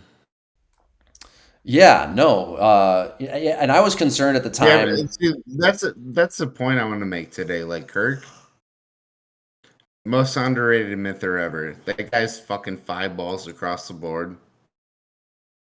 I think he's pretty widely recognized as 5 balls. He did win a 1v1 tournament, you know what I mean? In '08. So, But I think he's not recognized as a team player. If oh he's on the yeah, no, right he team. was. I can vouch for Kirk being a solid team player for sure. I, Never But had he issues with needs him the as a right people teammate. around him. But I think I should miss that guy. the outside view of the non-pro Kirkers is, yes, he has 5-ball ceiling, but he also has a low floor. And in tournament No, he play, never destroys team chemistry though. Like even if you have a bad game, he'd be like, "Hey guys, pick it up." Like I mean, I believe that in he's tournament so play. positive, it's crazy. I believe that in tournament play, but I think the pro Kirkers will say it's 5-ballers. The non-ones will say, yeah, he has 5-ball talent, but he also has a lower floor. I don't know, man. It I used to have varies. so much fun trolling with that guy, and then tournament time, like he doesn't want to troll anymore. I He just was wants to I get remember with mad Bulls. ratios. With Bulls, I was a little worried because I knew I wanted to give feedback to everybody, which was going to require me to be critical of some people's play, and I was a little worried about Paris and Kirk taking it the wrong way. But no, they took it in stride, and everything was fine. There was no drama on the team. The only drama was if you guys remember this, Genghis leaked uh, my captain introduction to the team because I was trying to set a good Probably the tone. coup. Taku, yeah. Um, That it. because I was trying to set a good tone for the team because I knew there was like a lot of egos and some bad blood there, and I was just trying to squash it like right away with the team, you know. And but apparently that was too try hard, and they wanted to make fun of it, which was fine. Apparently some people thought I didn't know that it was Genghis at the time, but I knew it was Genghis right away. But again, I don't cause drama on my own team. Like even though Genghis kind of stabbed us in the back a little bit there, like it's whatever. I'm not gonna have that like create issues in the team, right? So Well, I mean, honestly, if you're talking about Bulls though, like Paris, he he he was probably GM. Like we were GM 1 and 2, you know. Like we were both like retards, and we were working behind the scenes for it. Like, oh, here you like just chatting everybody. Like we would coordinate. Like, are you gonna be online later? No, I'm not. All right, well then you fucking hound GKG. You hound Kirk. Like you know, Paris is pretty smart guy. I forgot that you had captained the first few weeks with the Bulls. That does sound very familiar now. Yeah. I No, no, wonder. he like Paris though. He helped. Like he was. Yeah, he helped build that team. Yeah, for sure. I mean, it was a team effort for sure. What? So I'm curious why. So okay, so you formed the team, so you probably wanted to captain it too. Had you captained prior to that, Honky? Yeah, a lot of times. Oh, okay. He'd captained a bit in the previous 2 Myth World Cups, I think. Did I just not ask the captain yet at that point, or what? I would have thought I would have wanted to captain by that point, but I don't know. I No, don't remember I what happened. captained, but it wasn't like min maxing, shit like that. Like I feel like the teams me and Monty played on, we could push good teams, but like we never hit that level where we would min max every fucking trade. I Like wonder if was there like an agreement between me and you that like you would captain the QR, see how it goes, but otherwise I would take over kind of thing. Was that I kind don't of feel like there's an agreement. I just feel like it was just like a web of politics. And it was worst case GKG captains. Then obviously that's a like great contingency plan. So Well, I mean, it's easy to say that in hindsight, but again, I really consider myself totally unproven as a captain at that point in time. no, Like, I was actually semi proven then. I feel like yeah, because I was I taking was like not teams of like three ballers and at pushing NC, pushing people, But no, I feel like it was like I mean, honest to God, like let's just BC everybody, and that's pretty much what it could come down to. yeah. I mean, we definitely had like BC type players for sure. I mean, that team is so fucking stacked. Like just Yeah, BC the everybody. BC power on the team was definitely sky high. It kind of changes strategy. Like, oh, well, Absolute fucking has 2 archers and a fucking dwarf. Okay. Like, How Absolute used to be a power player, and now Yeah. now he is like a fucking goal with us. how good do you think Absolute was, Monty, like relative to like a player now? Because I sort of missed a majority of Absolute's time. I like play with them in ranked games, but like how good do you think he is relative to other heavy hitters right now? Um, I He really didn't play for super like he only played a couple tournaments, but I would put him at like if he progressed at the same pace like a Genghis level, to be honest. Like Really? definitely he was I would better agree with than Absolute that. was 5 balls. yeah, like he I was mean, a very solid player. I would not say Like he ever achieved Monty five was balls yet. 4, Absolute was 5. Monty, take this, Absolute, take this. They would fucking destroy everybody. I would say Absolute peaked at 4.5 maybe, but like Yeah. the thing was Asmo, his trajectory was so fucking fast that like he clearly would have hit 5 if he had just played another couple It years made or something. captaining really no. easy, dude. He could tro Monty, too. He take could this, tro. Yeah, Absolute, take this. That's he Destroy. didn't that's always the true test of a five baller in my eyes is can they tro? Because like there's so few really good trowers, and he could tro. So Him and Monty, like Monty was a fucking 5 baller. Monty, dude, you guys fucking wrecked everybody, dude. I don't get the trial thing. I mean, I agree with you, but like to me, trialing seems so easy. That's the one thing that most top players struggle with. I don't disagree with you. I don't know why it's so hard for players. Like there's so few good throwers, but to me, I agree. It's not that difficult. I don't know why. Well, I would Like just say this. in theory, it's like one of the easiest rules because you what have 3, maybe 5 units at sometimes. Like actually, almost like never 5. Like you only have like 3 units that you're really controlling, right? It's like it's pretty Well, easy. yeah, like a handful. Like usually you want to like put a few small melee with the tro too. But yeah, I would agree. It's usually like a small squad. I will say this though, about the troing, that I do think understanding strategy has like almost more than any other type of role that you can have in Myth. Troing has like a really powerful synergy if you understand the strategy because I agree. you have such a powerful force that can move so fast all over the map. Like it's very strategic in that sense. You know what I mean? Like it's a role that can go over the entire map and make game changing plays, right? Yeah. Most people's squads can only operate on one flank typically throughout the game, but Troing is a squad that's kind of map wide, and so it's more strategic in that sense. That makes sense. For example, like you have a really good trower, a lot of the common strategy, like especially in pub games, like, oh, you're against a really good trower and we have a weak trower, just shadow them, right? To cancel them. But if you're the good trower, you understand the strategy. They can try shadowing you, but you can use the angles and understanding the Yeah, strategy. you can run their And tro even into when your they're shadowing, souls or something like that. Yeah, exactly.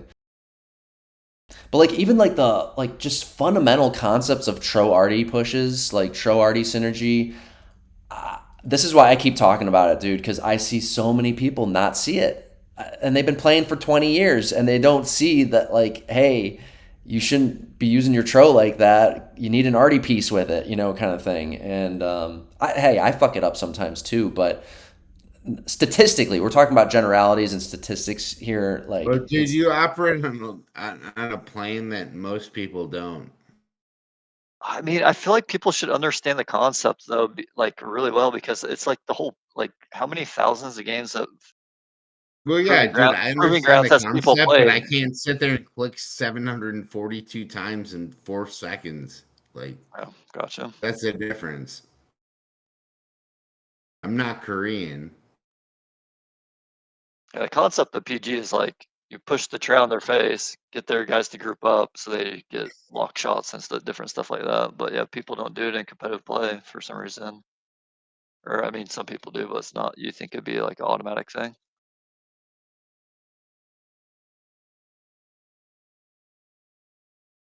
I will. Permutations. What's that? No, I said like there's so many permutations. Yeah, myth. Yeah, myth is, man. It. I do wonder if myth is like one of those games where what's the It's what's like the perfect, man. It really is perfect. it's like there's the old saying, right? Like easy to learn but hard to master kind of thing, right? I feel like hard to learn, hard to master. Yeah, it's it seems so simple after you've I guess all I want to say is that I remember myth being so confusing to me as a game for like maybe a good 10 years. It's just like confused the shit out of me, dude. Like I could not understand like, yeah, I remember even like '07, '08. I think I had this feeling on the Raziel teams I was playing on because we would get our asses handed to us all the time by the top teams. Like we were like the quintessential team that separated the top teams from everybody else. We would beat everybody beneath us, but we would get smashed by everybody above us. And we placed fourth, both those years. And I just remember like I would get these huge squads because I was like the heavy hitter. Raz would give me this huge fucking squads, and I would just get fucking crushed, dude. And I was like, what the fuck? Like, what? I have to go back and look at the film. Like, why did I lose this so badly? And eventually, I started figuring out like, hey, you have too big of a squad. You're getting like 3v1. That's why. But it took me a while just to figure that out. You know what I mean? Like, there's just so many fucking. The game is so complicated. It took me a long. But after I figure it out, then in hindsight, it looks very simple to me. But I forget how long it took me to get there. So. Yeah, that's true. I go back and look at some of my old films. I'm like, oh gosh, that's freaking gross to look at now. But whatever. Yeah, like you can see, I can see so much shit now that, um, well, that's why I like talking about myth strategy too. Is like because I can see some stuff and I can verbalize it, and I think a lot of people don't see it until I explain it to them, and then they're like, oh, and then I like getting those aha moments out of people.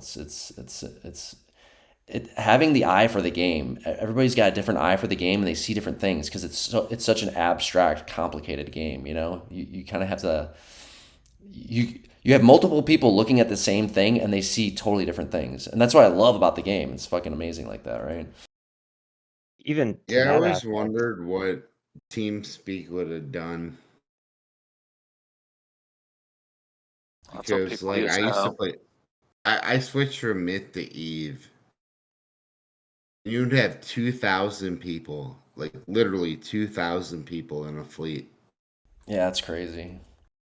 and Oh, it's so organized. Like, I mean, to the fact that they would like make you put like 2FA and shit to get into to the comms because obviously spies would try to come in, right? Like, I mean, like there was like a meta game, right? But like fundamentally, like the strategy was crazy. But at the same time, like Myth would like like you either perform or you didn't. What were you Like, gonna say, Monte? I was gonna say like going back to like how the different permutations happen. Like a situation can play out differently based on who you're against too. Like a certain type of player might be much more aggressive and make you change your playstyle or your strategy in different situations. So like there's just so much variety to any game that even the same game map, game type over and over again is going to play out absolutely differently every single time. And the RNG of duds, you throw that into the mix and it's just like infinite number of permutations. There definitely is a little bit of a psychological warfare going on when you play too, because I mean, at least I don't know about you all, but I do kind of try to feel out, like if I'm facing up against another player, I do try to feel out how they're controlling their units, how they're behaving. Like, yeah, like Monty's saying, are they being more aggressive? Are they being more passive? Sometimes I'll try to like overwhelm them with clicky, like just harass the shit out of them. Not trying to actually pick a fight yet, but just harass the shit out of them with some really fast clicks, just to see if they're able to keep up with my clicking, right? And just basically like probing for weaknesses, essentially, or trying to figure out a way to kind of turn the tables on them in any kind of way if I see an opportunity, right? Like basically look for the opportunities or even create the opportunities yourself. Mm-hmm.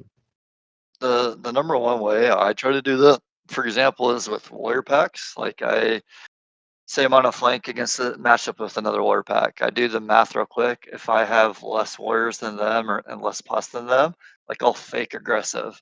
And I'll see if that player will like back up because he's scared I'm going to engage him Oh, and that's a great push him point. around with less. And if they don't and they come aggressive, I'm like, oh crap, they're not falling for my bluff, right? And then I have to do the slow fall back, protect, stuff like that, more defensive. That's a great point. The other thing, yeah, that reminded me, I like to do something similar where like I will do like fake aggressive plays just to see if they'll back up and give me free ground. You know what I mean?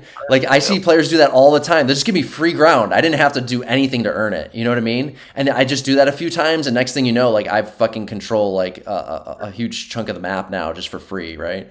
You might be at their flag, capture the flag if the person's Yeah, you might pin up. their whole fucking team. Exactly. Exactly. Yep.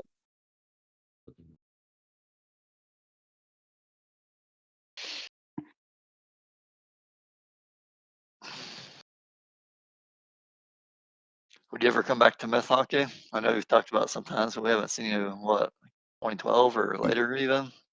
Or, No, I have no desire. yeah. I play college football 2025. Oh, yeah. No, dude, I have wife, children, house, SAS job. I mean, the hardest part is like the peak Myth for tournaments is like in the middle of the day, right? For people that live in the United States. With kids, it's freaking hard as heck. Yeah, no, there's no opportunity. If there's gonna be anything that kills MWC, it's gonna be that, dude. It's gonna be like everybody's got fucking families now and they can't do it anymore. Like I'm barely holding on as it is now, so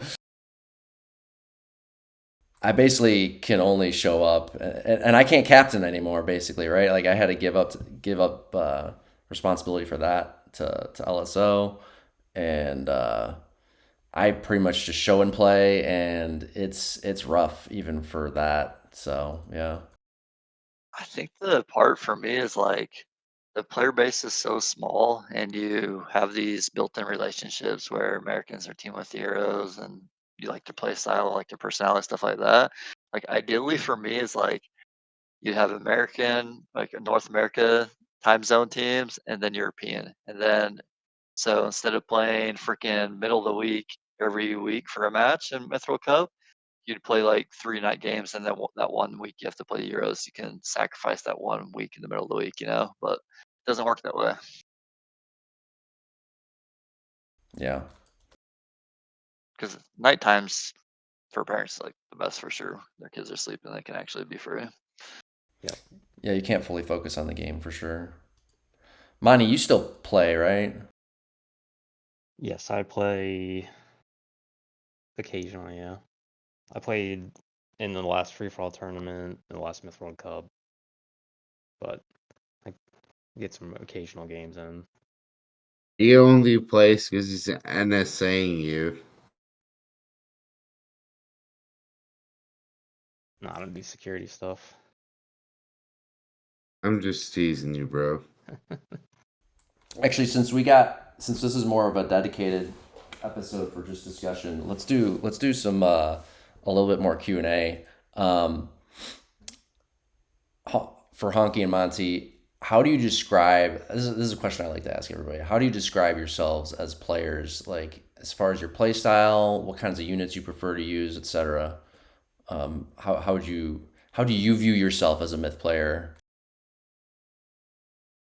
I definitely view myself as overly aggressive. Like I put myself in bad situations far too often. As for preferred units, I definitely lean towards the darker units. Being like a major raid person, I've always liked the giant units like Tro and Forest Giants, which I'm very terrible with those. But I mean, like Fetch and Warlocks are always fun to play with, so not huge on archers, and I absolutely hate Pos because I feel like I dud at least 50% of the time. So I'm not the biggest fan of playing light maps for that reason alone. How about you, Honky? If I'm capping Monty, I'll say, Monty, here's Tutro, go that way. Very aggressive captain. As a player, pretty passive. The 1 year I teamed with you in 2012, I think it was, I gave you like all the utility roles you're usually on, like gold packs and stuff when I played with you. Similar roles to that. I would just say Monty Abs kill people. Always made rush strats. They did well. And then we'd run into NC who min-maxed, and we'd lose by 4% and lose the game. To Monty's point, I mostly agree with what Monty said. I think his I mean, I would say I didn't see you as aggressive, Monty, as you say. I have seen you get out of position sometimes. Yes, I can attest to that. I don't remember it in 2011 though so much. Him and Abs were fucking wild. Like they would just fucking go nuts. I do think that how Monty described himself though kind of applied to the whole Bulls team. Like it was definitely like a very aggressive BC set of players, right? Like I mean, why wouldn't it be? yeah, like Kirk and I are like super aggressive play styles. Paris too, like pretty much everybody. And like yeah, more of the dark style, more of the dark units. Obviously a ton of great throwers on until the I team. spun my Korean team, like nobody would beat that. I mean, No, I don't think anybody could ever beat Bulls in the history of Myth. I want somebody to tell me otherwise. Any team okay, that could beat. let's I don't let's think there's a single one let's except let's LOA. LOA. Because they were just equally aggressive, but I don't think they had BC skills or the min maxing of the capping. Do you mean BME? I don't think any. Yeah. I mean, same shit. Yeah, okay. But So like the 04 BME team or no, something I like don't that? think anybody could beat Bulls, dude. I don't think anybody could. I do like that comparison though. Like I do think the BME team is kind of the proper, like, closest thing you could, like, When Kirk is your fifth best player, like nobody can beat you. Did you guys come out of the bottom bracket, or were you guys top bracket finalists? we were top. Wait, hang on. No, we were top bracket We were because top it. 'cause of Or the you We were top? top because there was no sudden death. There was no Yeah, sudden we death. won Did anyone the beat final you in four. a quarter round game, or at least push you guys? Yes. So yeah, that's the thing I was going to mention earlier was that so I forgot Honky. I think Honky capped the QR, but even when I took over for the first two, at least two, maybe even 3 weeks, basically all the way to the top bracket finals. Like I remember our top bracket finals, we barely squeaked by, dude. I'm pretty sure we played NC in the top bracket finals. That was like the first. Maybe we played in the QR too. I don't remember. Um, we barely squeaked by NC in the top bracket finals. Oh yeah, I remember there was a bit of a there Yeah, was a but then you smoked like the finals got smoked so bad. It was not even yeah, well, competitive. because that's what I was trying to say earlier. It's I just mean, like hey, Kirk, do you want one of the 5 tros? Oh my god. Oh, GKG, do you want a tro? Like, it's insane. um Like, that roster is fucking insane. yeah, it's a super stacked roster. Like It was like the all-star team versus the fucking Washington Generals. Like, it was terrible. I can't remember. I want to say I want to say this is what happened. In the QR, I thought we beat NC in the QR. I don't think we. I'm No, we confident. tied. Oh, we tied. That's right. Oh, that's right. That's right. I It was remember. a tie I because of remember we my tied other somewhere. stamp fuck up That's right. when you click my units. So there was a bit of a controversy because I remember Bulls never lost a match, but we did tie one in the QR against NC, and there was a bit of a controversy because for whatever reason, NC was given the top seed over us, which it ended up not mattering at all anyway. But I just remember I just remember mentioning it when we played them later, like because it was like, oh, they got the top seed when maybe they shouldn't have.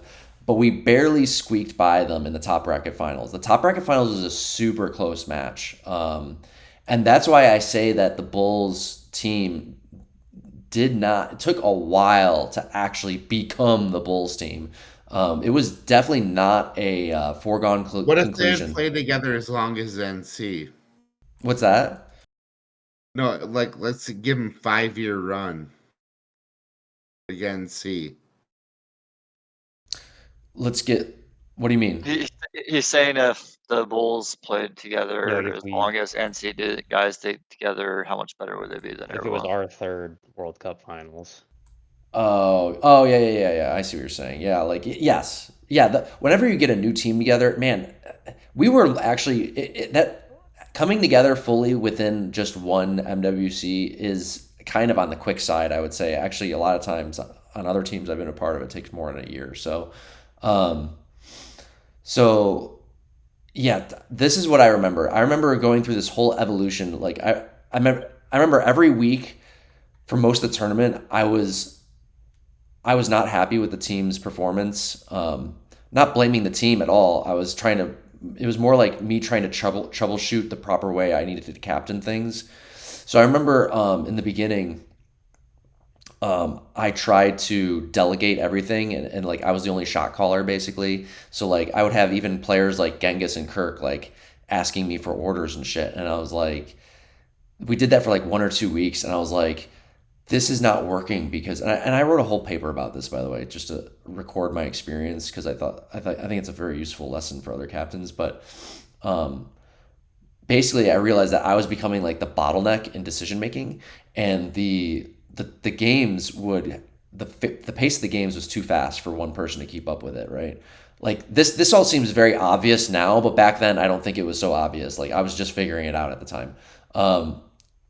Because I would give an order to somebody and 30 seconds later I would want them to do the direct opposite. So it was like my orders were being so quickly invalidated by the just like the changing dynamics of the game, right? And so one Well, of I the think that's a good case study though, like because most of the people knew when they were joining my team, like, do what you want to do, right? And they're be like the rigid structure is why they won, but you have a bunch of like the whole concept of it was everybody can BC everybody. What does it fucking matter, right? Well, the analogy I always draw to is it's like the difference between like Eastern militaries and Western militaries. Like Eastern militaries are very like top down, strictly like even like junior or mid level officers don't really make any of the decisions. It's all coming from like very high level officers, and then the Western militaries, the officers don't make hardly any of those decisions. They delegate everything down to NCOs, right? And that's when I realized I was like, dude, I have plenty of smart players on this team. I need to just like trust them to do the things, and then like if they have questions, they can ask me, and I'll give them kind of all the guidance up front before the game even starts on kind of what I'm looking for them to do and how they should handle certain situations. And once I did that, so I would open it up. I would have like it was always Genghis and Kirk for sure in charge of a flank, and then sometimes also Paris on a third flank if we needed it. And then that like made everything go so much Genghis smoother. Kirk flank, guaranteed win. Everything was so much smoother then. Yeah, like and they always made good calls anyways. I don't know why I was trying to make all the Look, calls. everybody gave Kirk shit, dude. That guy, you just have to be friends with him, man. That guy's no like that guy's a fucking beast. I remember us He's the only guy I ever saw make you sweat, dude. yeah, no, Kirk for me the two best players I ever 1v1 against, well, three. I got to throw Chohan in there Adren will too. say he made you sweat, but Well, Kurt okay, actually. Dren's gonna be upset that I don't mention his name. Dren's been a great 1v1 competitor as well, but for me the real challenges for me was Kirk and Thierry and Chohan. Chohan, I didn't get a chance to play much, but I did play him a couple times when he was still like in his peak or whatever. Um, but yeah, But Kirk I think and that's an interesting discussion, like forum personality versus actual myth ball. Because like, people like Kirk were regarded as like, oh, they talk shit on the forums, but like that motherfucker's a badass motherfucker, man. yeah, like the reason I mentioned those names is like I never felt like I could outclick those guys. Like they're clicking, they could keep up. Actually, Shaister too. I gotta drop his name too. Like in his peak, I remember when we winning Shy a I few mean, Kirk times. played for NC for a while. Yeah, for I think just one winter tournament, isn't that right? In like it's like between it's like '08, like TWS '08 maybe or something like that.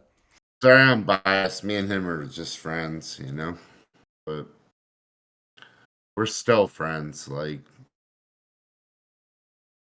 I think that's the interesting thing about this whole community, though. Like, you make like weird friendships.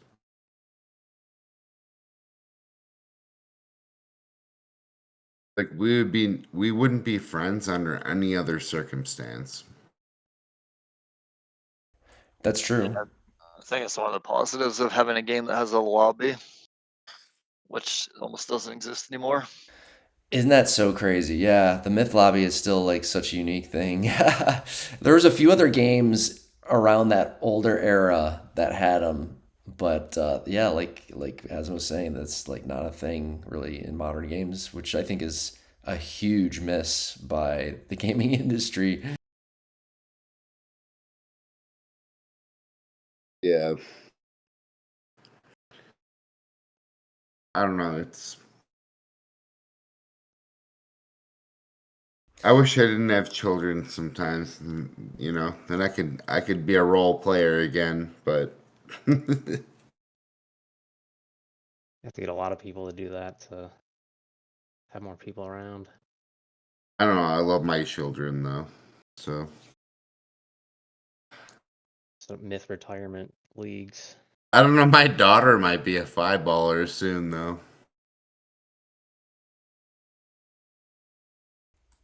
fucking you're gonna have your kids play Myth. My son, I don't think he has the gusto, but my daughter, she's ruthless. She would be like Kirk, fucking spamming forums and then fucking trolling your ass to death, making you get really angry when you read her forum posts. Let's talk a little bit about 2010. Actually, we didn't talk enough about it. I feel. What was it like teaming with that team that year? Monty, I'm interested to hear your thoughts on that team. I'll share mine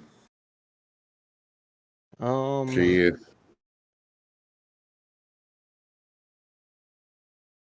That year,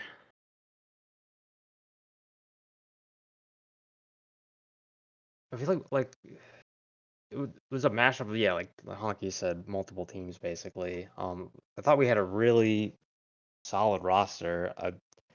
We went deep. We took the finals all the way to 3 games of sudden death. And I think we only lost because of external circumstance. At least I don't Fire think, alarm. yeah, I don't think that the series would have ended on that game had that not happened. But um, it was a good experience for me up until that point. Like I remember being a little pissed off about that after we lost because of that, like out of our control really. Um, but overall it was a good team. A lot of basically the core of it continued from the year before and the year after. For me, just like playing on a good team, making the finals. I think that was the first year I ever made the finals, so that was just a positive for me, regardless. So We'll watch the match another episode, but like since you brought it up, um, so I assume you're talking about Genghis, having the fire alarm incident on I guess the last game of the series in sudden death. Is that right? yes, So Yeah, it should have been restarted. yeah, did it happen early in the game too? yeah, like literally, Both teams were just getting the middle. yeah. And he had 3 trial mid, and like they stood around, and then he drops out of the game basically, and we had to all retreat from mid hill. Yeah, I think we lost a trow or some fetch or some Yeah, like shit, we and took then Genghis like on basically it Norway. was like, oh, game over. Fuck. Yeah, That's crazy that they don't it was, restart It, that. it should have Yeah. been restarted 100%. That so should have been restarted. That's so crazy to No, it was me. fucking stupid. no, yeah, but we did not restart. We lost, and then that was the end of the World Cup. No, like it was done. Well, of course, because Limp's faggot ass was involved. There's like two standout moments in that Mithril Cup that were Pardon like my language, but me and Limp have had issues for 30 years. once we get around the casting those finals, there's another standout thing. So the grand finals before went to Sun of Death. That's the Ducky Pusless Desert Strat. That's I mean, right. Monty, would you agree that was like a really great series with like the most horrible, stupid ending?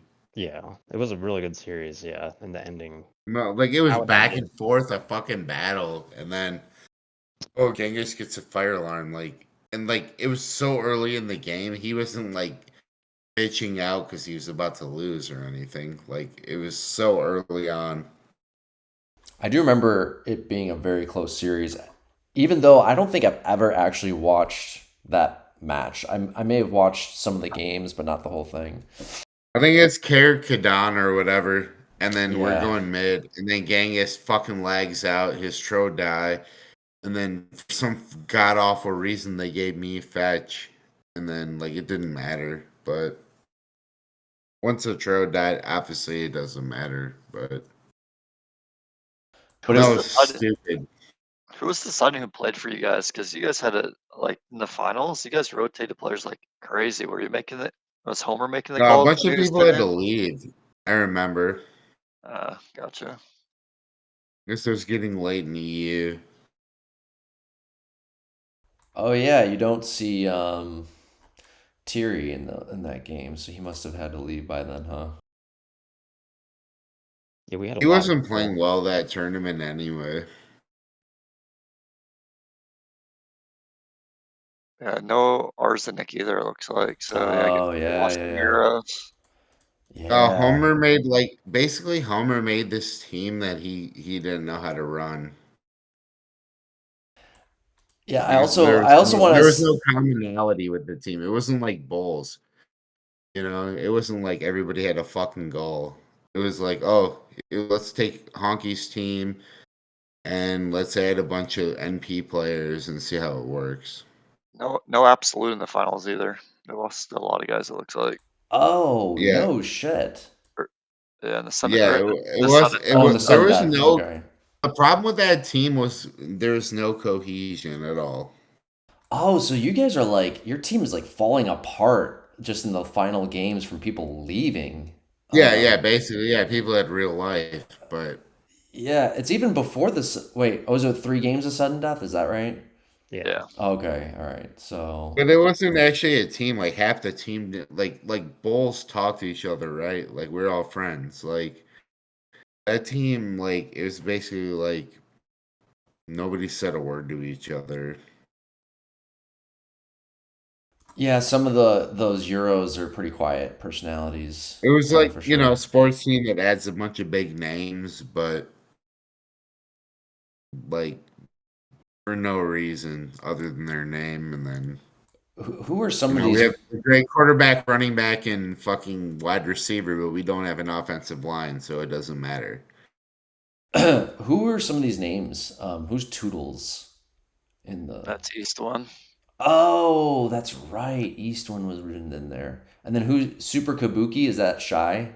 Yeah, their roster's actually pretty freaking stacked for an NC roster. So Scott, Karma, Drillin, Shaister, Eastwind, Lamp, Sam, Koo, and it looks like Ludi's in there too. Yeah, Sam. Sam is their hopefully their trower He's, that he's, he's year. not. He's not. You would think he is. Shaister's the one. At least in the finals, Shaister was trailing. It wasn't No Eastwind. Yeah. shit. So Yeah, Eastwind too. Oh wow, that's weird to me, but okay. I think so if I remember right. I guess we find out when we eventually watch it. Um, Monty and Honky, what were the roles of all the players like kind of on your guys' team? You got Sick, which is Cyclops, Merc. My opinion, there were none.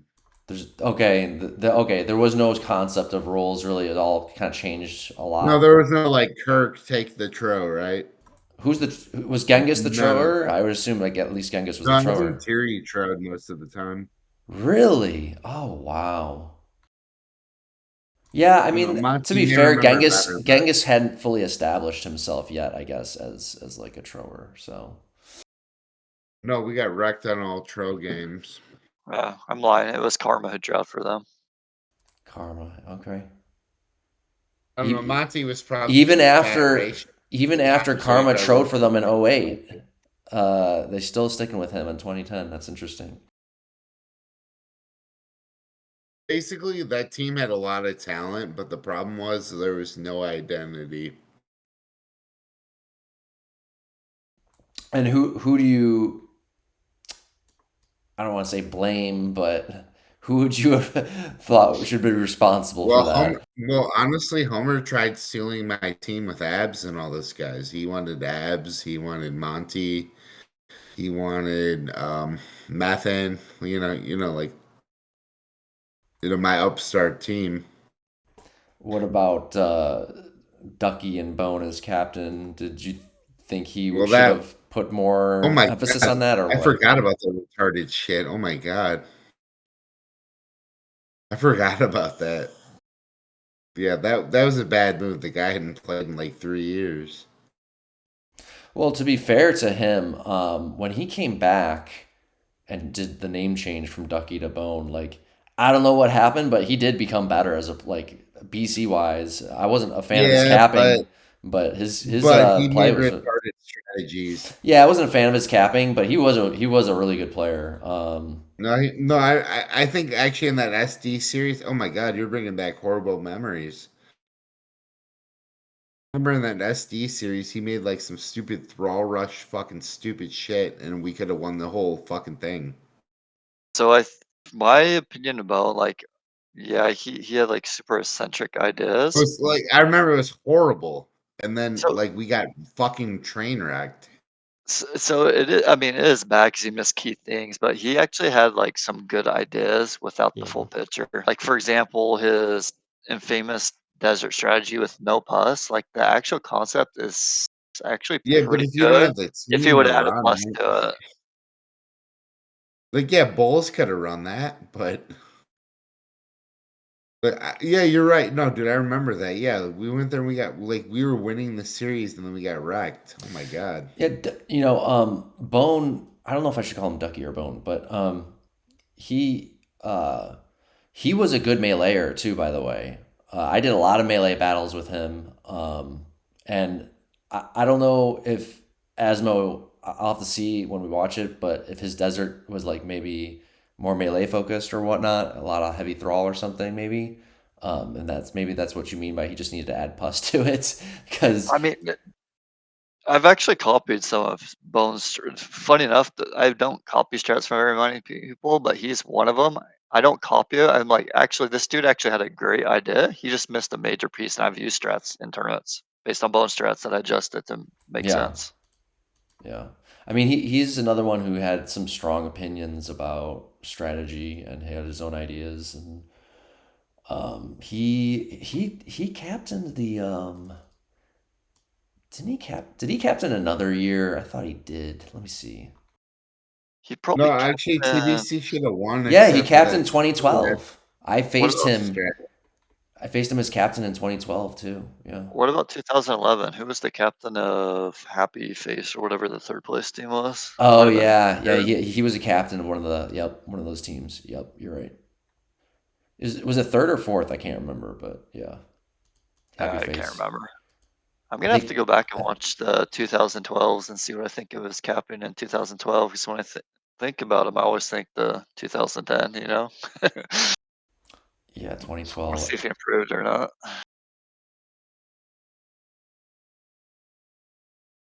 Monty, we had you on.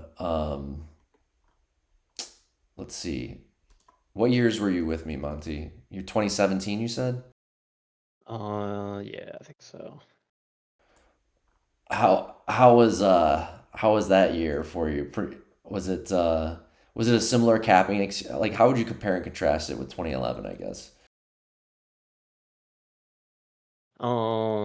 I mean, I was on Rat King's team that Oh, you're on year. Rat's team. I thought you were on my Yeah, team for some reason. Okay. Didn't I? No, I had you in 2018, didn't I? Or some other I don't think year. I played. I don't think. I think the only time I played with you was 2011. Oh, no shit. I could have sworn I had you another year. Damn. Okay. Oh, that's right. Because I was trying to get you. I tried getting you. That's why I thought I teamed with you because You didn't should have I, called me, bro. He'd I been think. like, all right, what's Monty? up? I Didn't I think you. ask you like at least one or two other years? I asked you. Yeah, Didn't I? I Didn't think there I? were. Yeah. Yeah, that sounds familiar. I think you asked me like Good 2 years for and you, I didn't play at Monty. all. Good for him. What to say? Fuck off to Fucking GKG. bro. Yeah. Like, good for you for not teaming with GKG when he wanted you. No, 2018, my kid would have been like 1, so 2018, you say? yeah, I think I Yeah. would have Is had a young Dak still child. here? So And yeah, I didn't play it all that year. I didn't play it all for several years. I think I don't even know how I fit 2017 in there. But yeah, I remember being asked to play and I just couldn't do it. So yeah, I had asked you a couple times, I think. I guess it was what I'm remembering is the other thing I'm remembering, Monty, is oh no, never mind. No, no, no. Yeah, didn't you team with Shad in a recent like draft off-season tournament or something like that? I think so. I know I was on Yeah. Chad's team for something. Yeah, I think it was 2020 maybe ish, somewhere around there or 21. I was you wouldn't have known this because it was kind of behind the scenes, but I was kind of coaching Shad like before matches, and I was trying to like uh, I, it basically felt like I was capping you from behind the scenes because like I was trying to like help him Gotcha. coach him Yeah. as a captain and stuff like that. So yeah. I'm sure he was very positive. How he inspired his team. Well, Monty was one of those players, like you were saying, Honky. Like I always felt Monty was super underrated. Like Monty, like you're like probably Monty's a fucking four baller. yeah, exactly. Like everybody, most people would say Monty was like a three baller or whatever, but I always saw like definitely, arguably four to four balls. Especially, I mean, BC wise, no question. Like that's definitely like your. I remember Monty. I remember going up against you on a flank. It's funny. I still remember this. I'm trying to remember when it was. I want to say it was like 2020, maybe like soon before Shad picked you up for his team, or maybe it was in 2017 when I tried to recruit you. Then I don't remember, but I remember we played a Grilling Grounds game where you and I matched up on a flank together on opposing teams, and we had like a fucking epic archer battle, and I was clicking my ass off, dude, and I was like and you were giving up a little bit of ground, but like you were not taking any fucking damage. Like you were like slowly retreating. Like the only thing I could get on you like by clicking my ass off was just like slowly getting you to back up, but it didn't really matter. And like could not I just couldn't believe I couldn't fucking kill you that game. I was like, what the fuck is with Monty? He's clicking his ass off. He's keeping up with me. Like I couldn't believe it. So I was like, shit, like Monty's fucking good. I have those games where I just feel like I don't have the consistency to do that every single game. Because You get I some can't clicking play. for sure. I Yeah, can see it, dude. Yeah. or the misclicks, or it's just not. I'm not consistent enough. I feel just need more games under my belt these days. Asmo, did you watch the 2010 and 2011 finals at all from like afar? Do you remember Right anything during about the them? time. Yeah, do you remember anything about like what was your perspective, I guess, of the tournament or the finals teams at that time? 2010, not really. I was like there is where it was going on, but that was my first year back in a while. 2011, I was definitely like remember what was happening more at that time because there was a lot of beef going on. I think that's like Unidrin had a 1 vs 1. He had to change his name for the finals. So there's a bunch of stuff like going on like that. That throughout the finals. Yeah, I 2010, thought 2011 high drama years for sure. I thought you guys were gonna win 2011 for sure. I didn't think it was gonna be as dominant as it was. I just remember my perspective 2011 from the outside. Oh, never mind. I'm getting it confused. I was thinking 2012. Yeah, I don't really remember having an opinion of 2011 finals going into it. Did I mean, you and I even know each other at this point in time? we didn't talk. I think we were probably aware of each other, You but didn't meet Monty till we he didn't was really on interact. Bulls when I introduced you. Really? Oh, interesting. Okay. I'm sure I like recognized Monty's name, you No, I'm know. just being a dick, dude. I don't think I introduced you guys, but no, Monty's always been a fucking beast. And why? Because he just fucking wrecks people. Him and Abs. I I don't did know, know you. Monty. I had so much fun on those fucking teams, man. Yeah, they were good times. Like everybody, like, oh, like they were better than we were, but it didn't matter. I do remember my first interaction with you now, GKG. It was in 2010, like when I came back. You came You back to Myth, you mean? yeah, like at a So, couple year break. couple year Since break, okay. DKG, can you do one thing before I go to bed? Hmm. Can you analyze my dwarf battle with Eastwind? All right, fine. Yeah, let's do it. Let's do it. Do you remember what game it Dude, was? no, dude. I think you'll be impressed. He was one of the few mythers that were high quality that actually thought I was decent on my touchpad. what game is this? Um, it's a gray map. Gray map. Oh, it might It's got, be Quixotism, possibly. I mean, No, Honkey Was it you, Monty. Calm? I mean, look, It's a yeah, white. no, that's not it. Like you'll see what I'm playing. I think I played like half the games this series. It's a gray map. It's not Quixotism. No, he was. It was a draw game. Mortar or Dwarf? But they were like Eastwind fucking wreck him. Is it Barons? He knew better.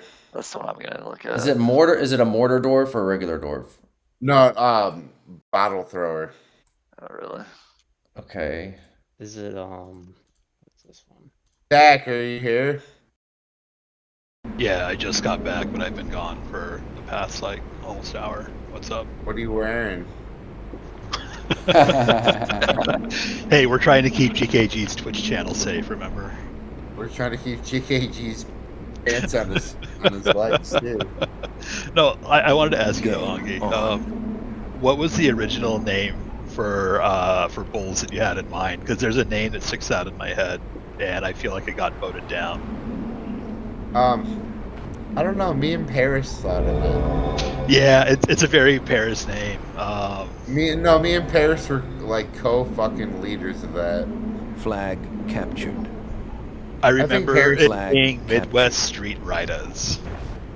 Oh god. Oh, dude, Flag I'll send you guys the captured. fucking video. Flag You're right. captured. Does that ring a bell? Yes. Flag. I don't know. I have this like autistic detail in my head from like years ago. it for was a little like- factoid that doesn't matter at all. Flag You know, there are captured. people who used to drive Flag around with captured. slabs and shit Flag in the Midwest. captured. Flag captured. I don't know, Flag it just sounds black as hell. Yeah, Like flag it just. captured. No, dude, like there was like this SD game that me and like Eastwind was at his top of his game. Like I played with him every day when he was in med school. And like we had this like duff battle where you're just throwing shit at each other. Like it never amounted to anything. I just want you guys to see I wasn't a total hack. That's the whole point of this whole thing. I wasn't Monty. I just want to know what game it is. I can't find it. It has to be Call Me for the Storm. Ask I think, EW, right? dude. Like that guy. Like Yeah, calm. That's what I said well, he earlier. stopped being my friend one day, but I don't know why. But I don't really care that much. But I'm not finding it. Game. And Eastwind is Toodles. Is that right? Yeah. Flag captured. Flag and captured. no, like there's like this part of the game where like it's like actually important, and then we're Flag just throwing bottles captured. at each other, and he's like, I can tell he's dodging hard, like he's playing so fucking hard. Are you sure Flag it was a finals captured. match and not Flag another captured. match Yes, it in the was tournament? TBC Flag versus captured. I Flag remember. captured. Monty, do you remember what he's talking Flag about? captured. Flag I'm captured. trying to find it too. I doubt Monty remembers my random duff battle with EW. Flag captured. But EW this is prime EW here. I'm just gonna put it out there. I think this is a fever dream. That's what I'm gonna say. No, I remember the duff battle, man. No, you know, it was the red. It was like the red gray map. No, it wasn't a snow map. It was the wrong map. It was the snow map? Yeah, it might. You know what? It might have been the semis. Yeah. That's what I'm saying. That's what I'm saying, dude. I don't think it's a finals. You know what? I don't think this is the right series. Exactly. Yep. 'Cause we I don't played think them so in the either. semis, I think. Yeah, you're right. Fuck it. All right, I suck. Now that's what I joined the voice chat to get to eventually. No, I'm kidding. Unlike Kirk, I actually really played on fucking touchpad though. Shots fired. Imagine how you could have molded me GKG if I had my fucking mouse. What's that? No, if I had my mouse, I might have been a 3-baller. I mean, I think you definitely were 3 balls at sometimes, for sure. Probably with a mouse, I right? feel like in the right rolls, I was 5, and the wrong rolls, I was 1. I mean, I don't think it's quite that big of a disparity, but A little inflation going on over here. yeah, like Little topsy-turvy. Honky, you say you didn't like fetch. You're not good with fetch. What units were you best with? You'd say. Melee, gold packs. What kind of melee are you talking about? Like Thrall? Shit. Better than the bench like you, buddy. Oh man. No, probably like goals. Like Warlocks I was decent with. Merc Giants. if they're in the Raid. tournament. Yeah, with your raid background, yeah. GFGG, you know. Actually, funny story. Do you remember when you met me when I came back to Myth after college? Who, me? Yeah, GG, whatever. Whatever my Dude name from is. Michigan. What You're we in Michigan, right? what year? What year are we talking about? Like 09?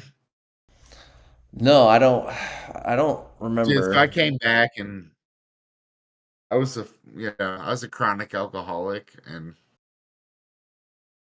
I came back and like I was like, "Fuck you, Kakra, bitch," talking shit, and then you're like, you know, said it without as many words, like I'm basically the best dude on this game now, and I was like, "Fuck you," and then like we did some one-on-ones, and you beat my ass. So I was like, "Play me in raid, faggot," and you were like, "Okay," Okay, I think I might and vaguely then remember beat this. my Yeah. ass in raid, and I was like. Well, I guess I should have saw Giant in your name, huh? Dude, the raiders always crack me up.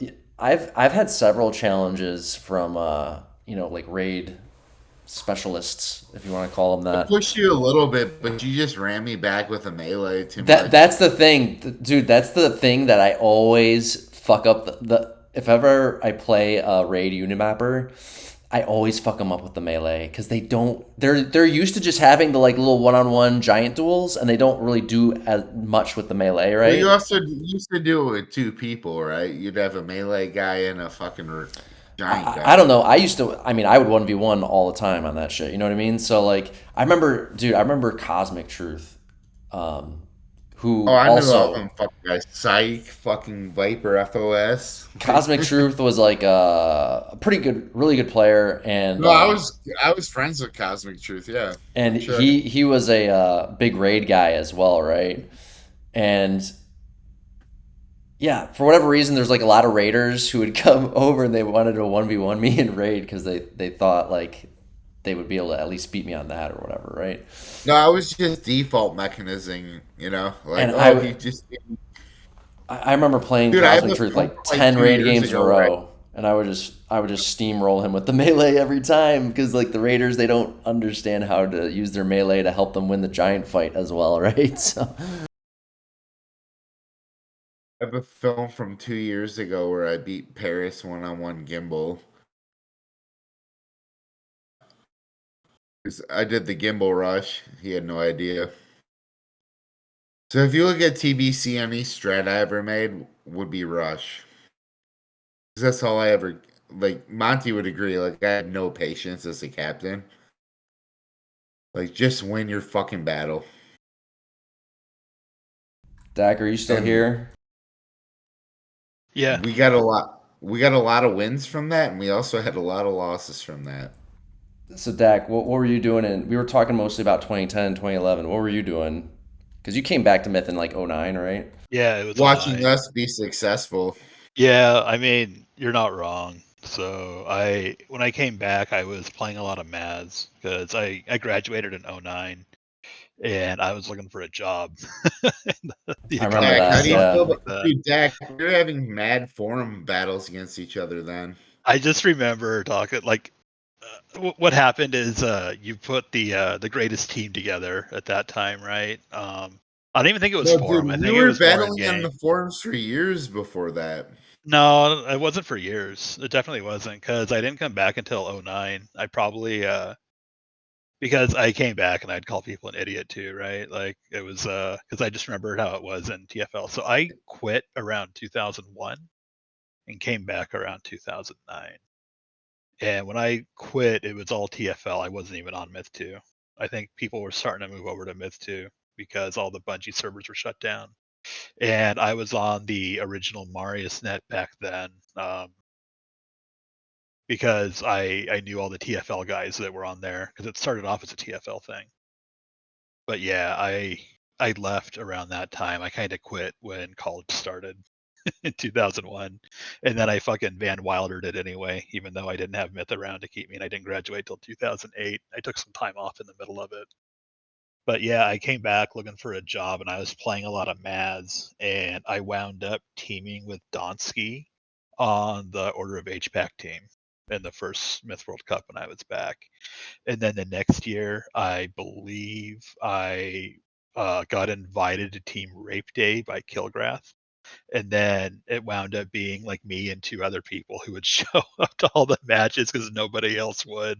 I think it was me, Pogue, and somebody else, Selah. I don't even remember.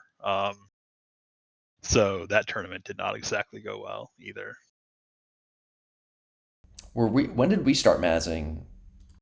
It's probably in that same period because I was mazzing really heavily back Yeah, then. I feel like it should have been like not too long thereafter. Yeah.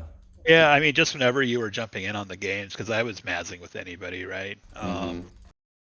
So I'd basically play Maz all day when I was hunting jobs, job boards on the side and in between interviews and whatever. So it was a real depressing time for me back then. It took me some time to Yeah. graduate.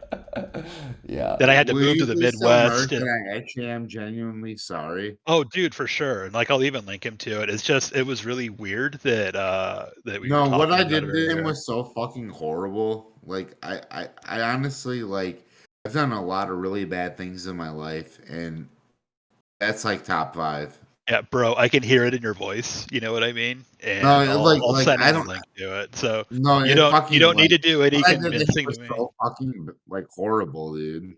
Yeah. No, don't worry about it, man. Like I'll pass it along to him for sure. I'm So gonna send just him to a be link of honest, this. for the whole podcast, we had a whole TBC email team chat, and Merc left our team like really respectfully, sent me an email. He was like a great person about it. And then I was butthurt, and then I said, "Hey Kirk, I just cross-referenced this email to Facebook. Do you want all those pictures?" And at that time, Kirk was like, talking shit to Merc every day in the forums. And then, yeah, it was just a really fucking regrettable instance, like being young, being stupid, but it's not an Yeah. excuse. It You was know, horrible. the other weird thing though back then is that Like, it wasn't cool at all. It wasn't fucking cool at all. yeah, it's one of those you look back on it, but like the doxing as a threat wasn't a real thing back then. Like No, you're right. It was a different in my time. mind, yeah, like I'm not saying it's cool, It like, became much worse No, it later wasn't. on. it, Yeah. No, I yeah, it get it was, though. Yeah, you're right. It The whole wasn't like swatting thing yeah, hadn't taken off yet. Yeah. right, like, and to be fair, and I'll go ahead and put it out there I didn't for send the internet Maldives to record. his house, but Yeah, like, no, it wasn't cool, man. Like, Merc, no, seriously, he trusted me like as somebody who he, dealt with on the team level. yeah, Honestly, in his myth fucking career, he took a step back to join that team, right? yeah. Because Merc was always used to A+ teams. He joined a B team. He was cool. He was super respectful about why he left it, and what I did to him was so fucking like horrible. Like No, for real, dude. Like I'm sending him a link. Don't worry about it. Like like he'll me hear it. personally, if anybody doxed me here, I wouldn't care. But like, I get it. Like, he never wanted anybody to know who he was. Yeah. I'm sure any like if Matthew fucking remember we're Facebook friends, he could dox me. But wasn't cool. Like, so I actually feel horrible about it. So I'll stop whining about it, but I really do feel horrible about it. Did you ever have any player beast, Monty? I feel like every person in here I can name that player beast with, but I don't feel like you ever had like a freaking person you went into it with that I remember, anyways. Monty could dox me actually if he wanted. I didn't really ever beef. Well, I'm not gonna dox you, don't worry. Um, I mean, back I'm like deactivated, bro. when I was in my raid days, I definitely clashed with people. Oh yeah, like play meth. Yeah, so like I can't remember anybody after that I really, even back then there was nobody I hated that I would just go after. Nobody's coming to mind at least. But I definitely would like get into it with people back then a lot more than now. But yeah, like the last 15 years, there hasn't been anybody that I've really like disliked to the point where I'm gonna be an asshole to them intentionally. At least that I can remember. Yeah.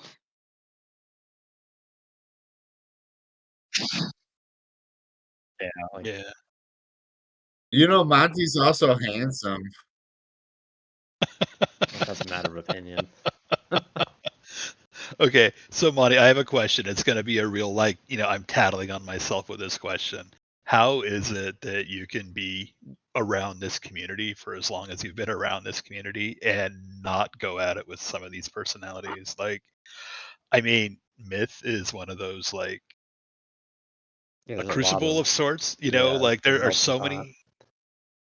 How can you be chill like that? Because I don't know. I feel like half the fun is going at it with some of these people sometimes. Half the fun. Yeah, I would say so. I mean, Yeah. I definitely 100% of the fun. that mentality with mine definitely resonates with the younger me. Especially like the '05 era, like the forums back then, I remember were pretty brutal. I don't the people that I don't want to like associate with, I just don't associate with them. Like I'd ignore them basically. So I don't know. It's not worth my time. I look at it, I guess. Like the energy isn't worth expanding to interact with people that are gonna grate me that way. So So I have a question for you then, and feel free not to answer it. But how old are you? Because it's like a really like mature take, and maybe it's just age, but I get the feeling that I'm older than you. I'm 39. Okay. Yeah. I've got 2 years on you. I'm 41 right now, Okay, yeah. and I can't imagine You being. guys are fucking old. Yeah, I can't imagine being that mature at that time. I'm fucking 39 too, Yeah, man. I'm still not mature. You know what I mean? Like to Honky's point earlier, like some of you guys grew up. I never did.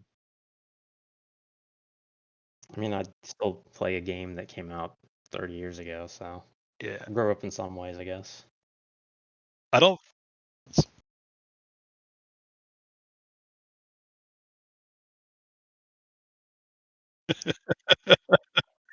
Yeah, no doubt.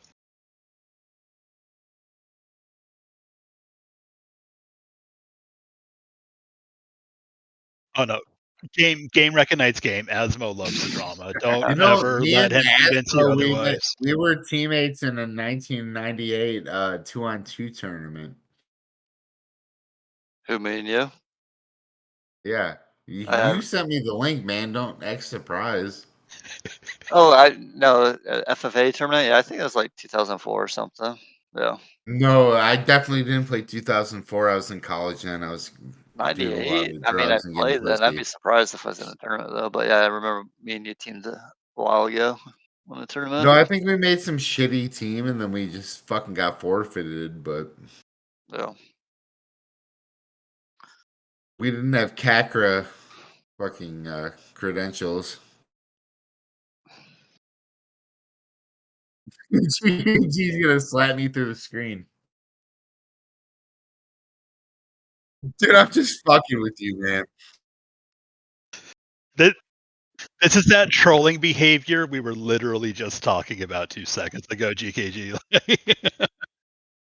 Yeah. No, I'll be honest to God, like legit, like I'm just like joking with you guys. I like all of you except Limp.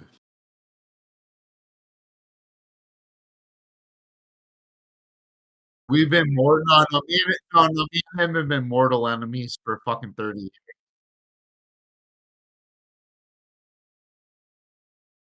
No, I'm not talking shit about him. I'm just saying that's the only person I would legitimately say something terrible about. Yeah, exactly. Okay, Find personality that dwarf differing clip. here. I'm the one who was like, wait, why? What's going on? I want to fucking dig at this, but no. Hey, it's your channel, man. You're the No, host. without I'm just talking in shit here. about Limp, I used to be friends with Rolling Rocks, so was he. I was in Las Vegas, fucking honest to God, 30 years ago.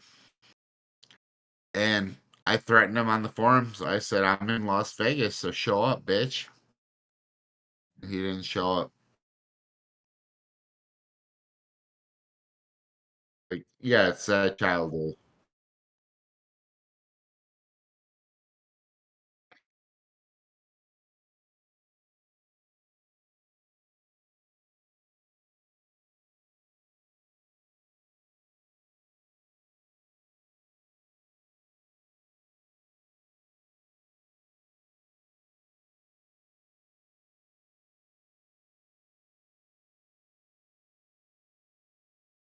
Yeah, Asmo, you have to re fucking change your shit to you that whole tier rating you made, like 2009 to 10, like the ruthless toxic years. You should rename that. All right. Oh, the Yeah, errors that you're talking about. Yeah.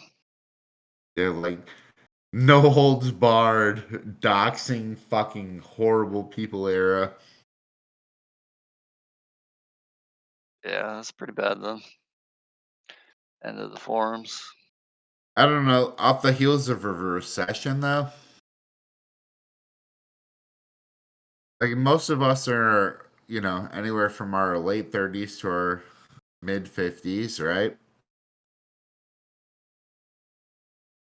Yeah, it was just terrible. It was a terrible. Like for me personally, I lived in my grandma's fucking basement.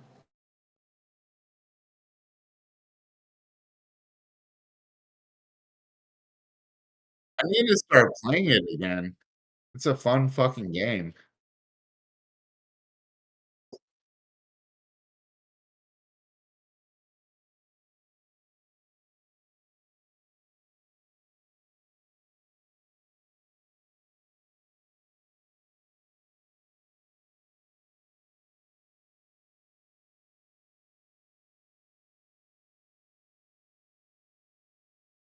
I'm so mad about Dak from his forum post from years ago, but everyone else I'm cool with.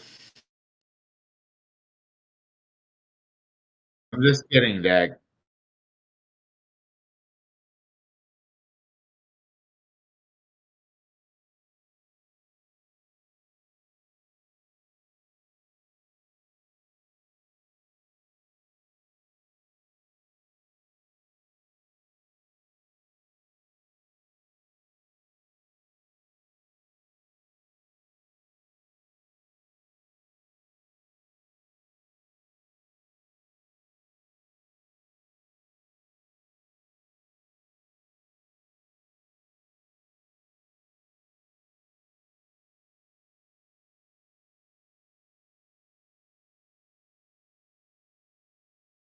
No, myth attracts two distinct personalities. It's like video game personalities are like people so fucked that like people like who's that guy who used to Solom or whatever, right? Yeah, he's still around. It attracts people like that or like people who are like I'm just like a Dungeons and Dragons nerd who doesn't like Dungeons and Dragons. Like it's such a clear cut fucking line.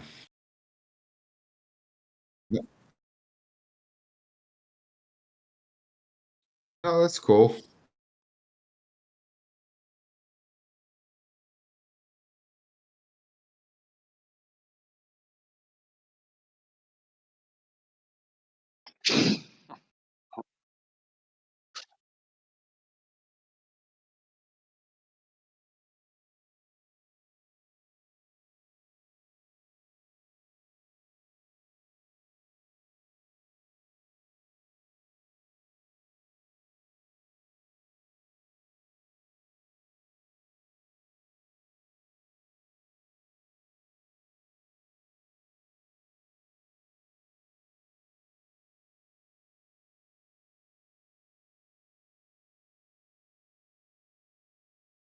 I do, but I think it's just because it's so old, that like Myth doesn't attract anybody anymore. People come back to it, right?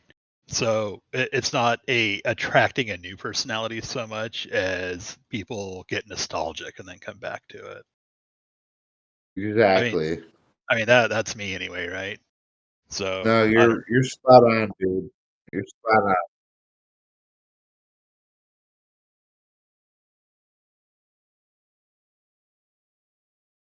Yeah.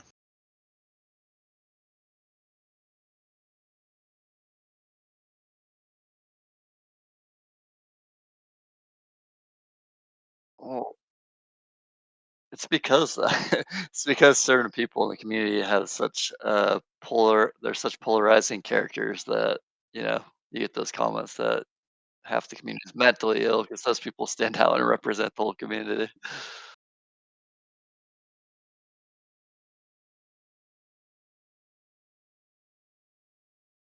Yeah.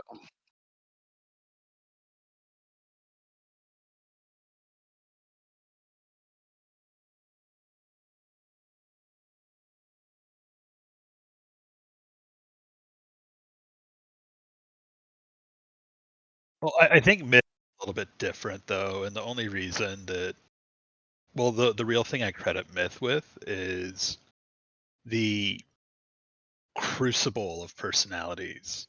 Like it wasn't just the PvP. Um, this game is unique in that you could create your own screen name and color. It's not like you're buying a fucking shader, but like you could choose your own color from that wheel of infinity possibilities. I know it's not actually infinite. You got an icon with it. You could free talk and chat. Like, you go play like a modern game. These things are not part of it, because they don't want to moderate it, and Bungie didn't moderate a lot of it, right? It comes from a totally different era of the internet, man, where like, You're for right. for It's a me, Wild fucking yeah, it's West. a fucking time capsule. yeah, yeah, that's a good way to put it. Actually, that's a really good way to put it. So No, I you're don't right, think, dude. and You I are don't so think it fucking exists right. anymore. It doesn't exist anymore because I feel like the internet has been largely. I mean, I'll give off my Dead own, like, wet, am dude. I a Dead liberal or a wet. fashy boy here, right? Like Honky was asking earlier. I think the internet's been sanitized a lot. I think a lot of it has kind of gone soft and hugboxy, and I think that a lot of the trash talking that used to happen would sort of get reported to an admin on any modern game, and people would just be yeeted from existence, right?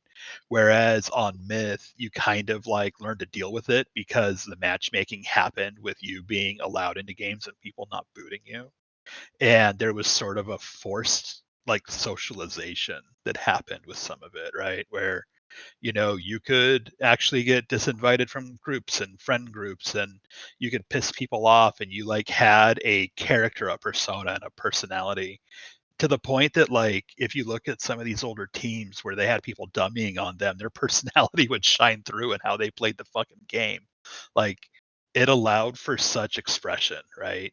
And it has like a near infinite skill cap in this game, and it had all of those aspects to it that like I think that can be really intimidating for certain personalities, right?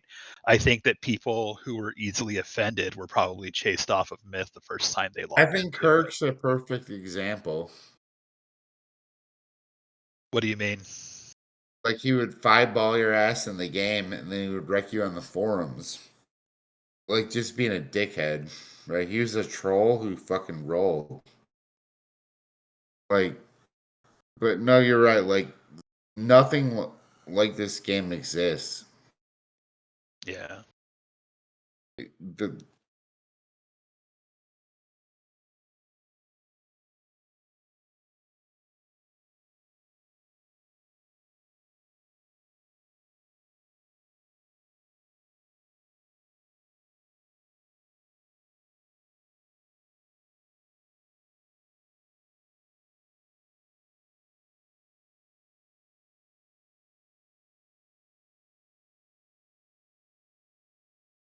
Yeah. Yeah. Honky's wrong. I agree.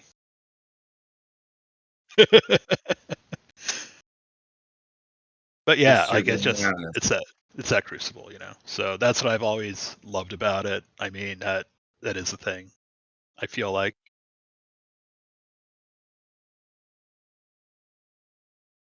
well, it's not match made, right?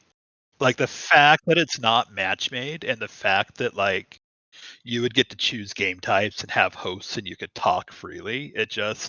It's a social experiment from back then, you know, that would not ever fly today. Like it wouldn't.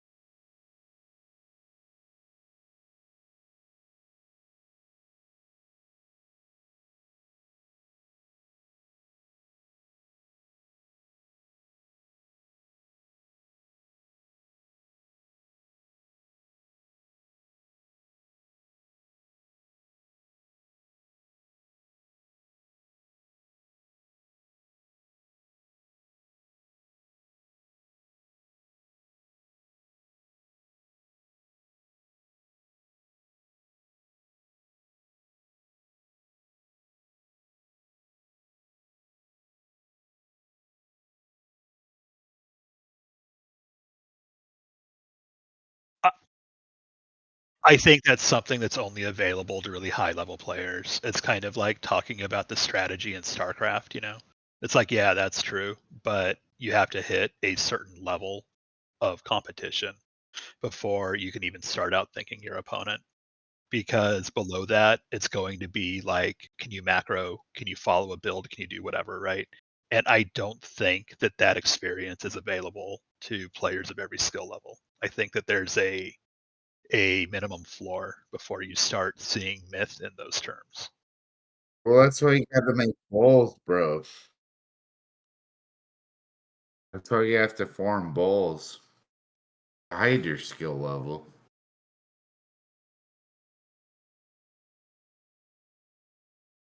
That was just a joke, dude.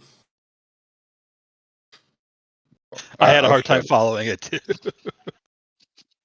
Yeah, I was basically saying I suck at myth. Oh, yeah.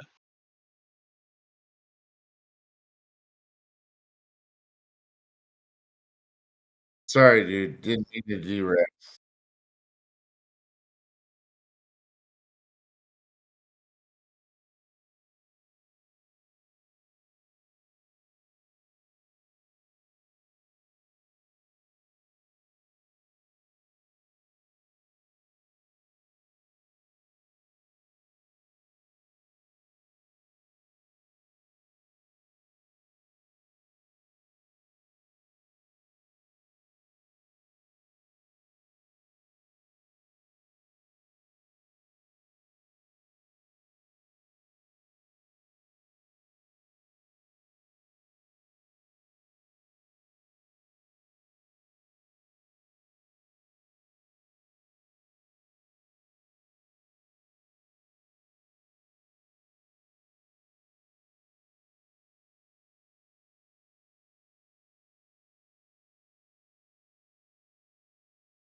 Yeah, I mean, there there are parts of that I kind of disagree with. So I don't know if 30 minutes is enough, but like you said, it's because of how endlessly complex it is, right? Like, you show people. I think that just controlling the camera is a lot for some people, because it's different, right? Like, you look at a game like StarCraft, they have a fixed position on the map, right? Like your camera, you get the same angle on it, right? You can't rotate it.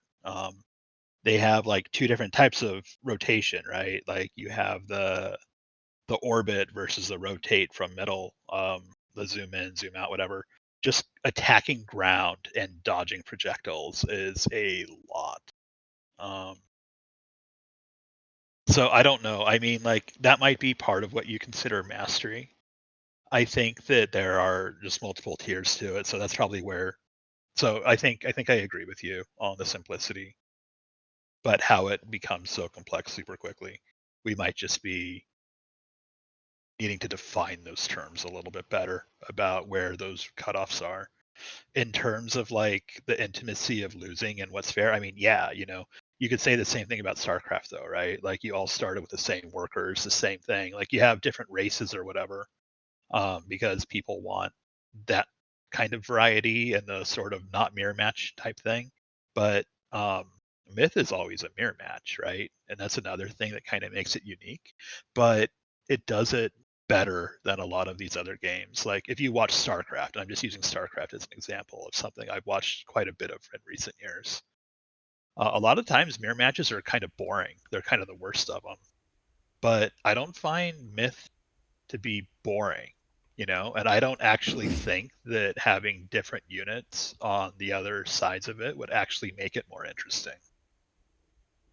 So I do think that the expression of skill is kind of more pure in Myth for that reason. If that's kind of what we're getting at. But I may have lost I may have lost you in the train of thought there. Real quick, F is in the podcast chat saying he might not be able to hear me. F, let me know if you can hear me now. I'm talking now. Oh, Asmo, did you check the stream too? Am I not coming through? I got the stream muted, so I can't tell. He sounds like he's hearing you now, or Okay. All right. F's hearing you now. All right. Cool. Does anybody else want to weigh in on the differing opinions? I mean, it sounds like we're 90% agreeing, Dak. I think there's just some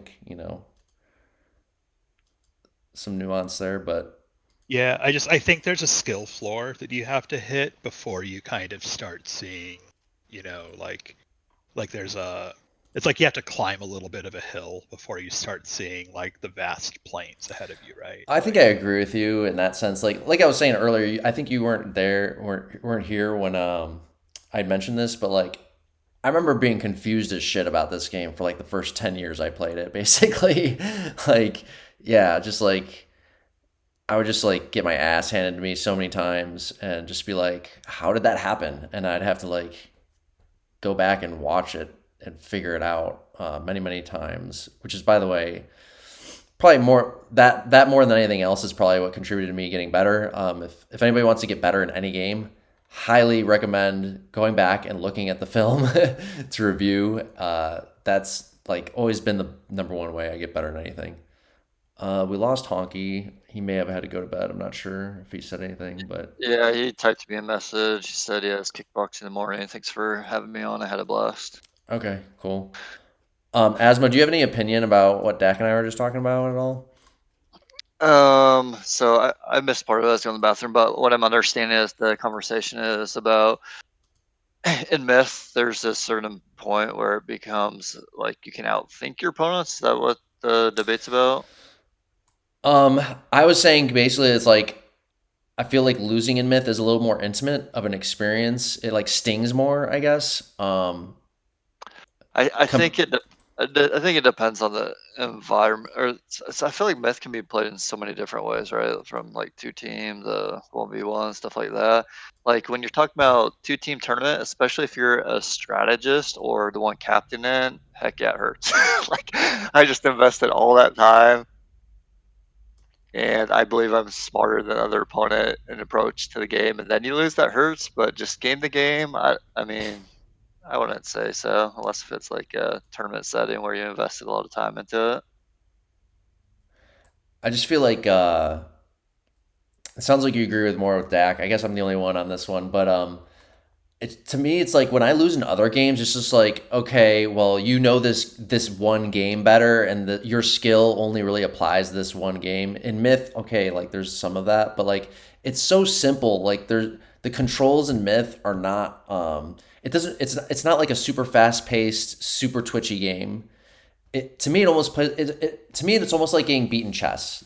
I guess that's ultimately what I'm trying to get to. Like, if I get beat by somebody in chess, it feels a little bit like, oh, they're smarter than me, kind of thing. Um, I guess I just have a different mindset about Myth in this regard. I always kind of viewed it that way, like, oh, this person's smarter than me if they beat me, and I need to go figure out how they outsmarted me in that play or whatever, right?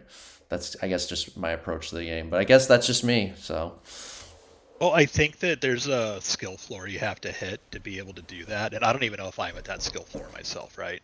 Like, I remember having this conversation with Asmo a couple weeks ago, actually, that I think sometimes that players give too much respect to their opponents in tournament matches, tournament games.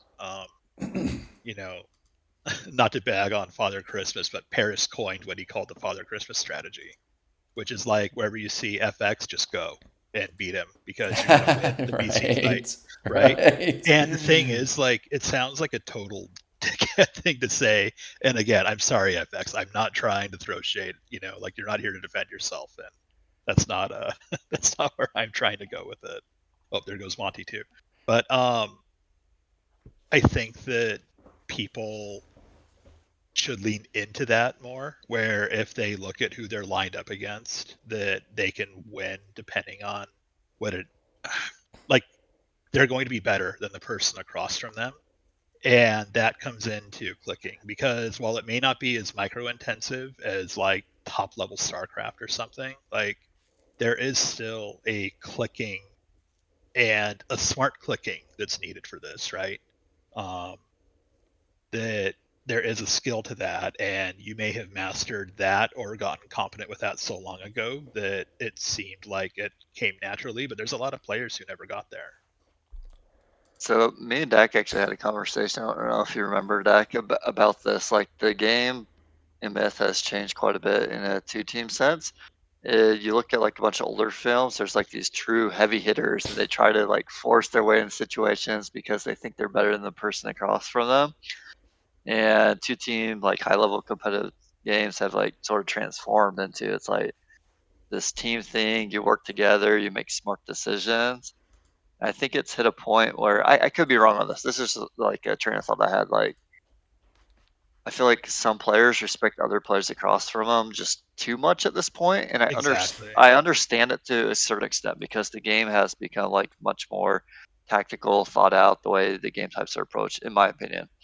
But I think there is opportunities within games through a 7 game series where you might be across from a player that's weaker than you, but you're trying to play the safe, slow game, not want to make a mistake, not want to make a stupid decision, that you actually hold back on a fight where you can just out talent that person because you know you're so much better. And that Exactly. doesn't that almost never happens anymore, at least like the top level games. Really? I think there's some Yeah. room for it. I don't think it's an extreme thing. Might not even be something that like flips the series at all. But like I don't know if you're against the freaking.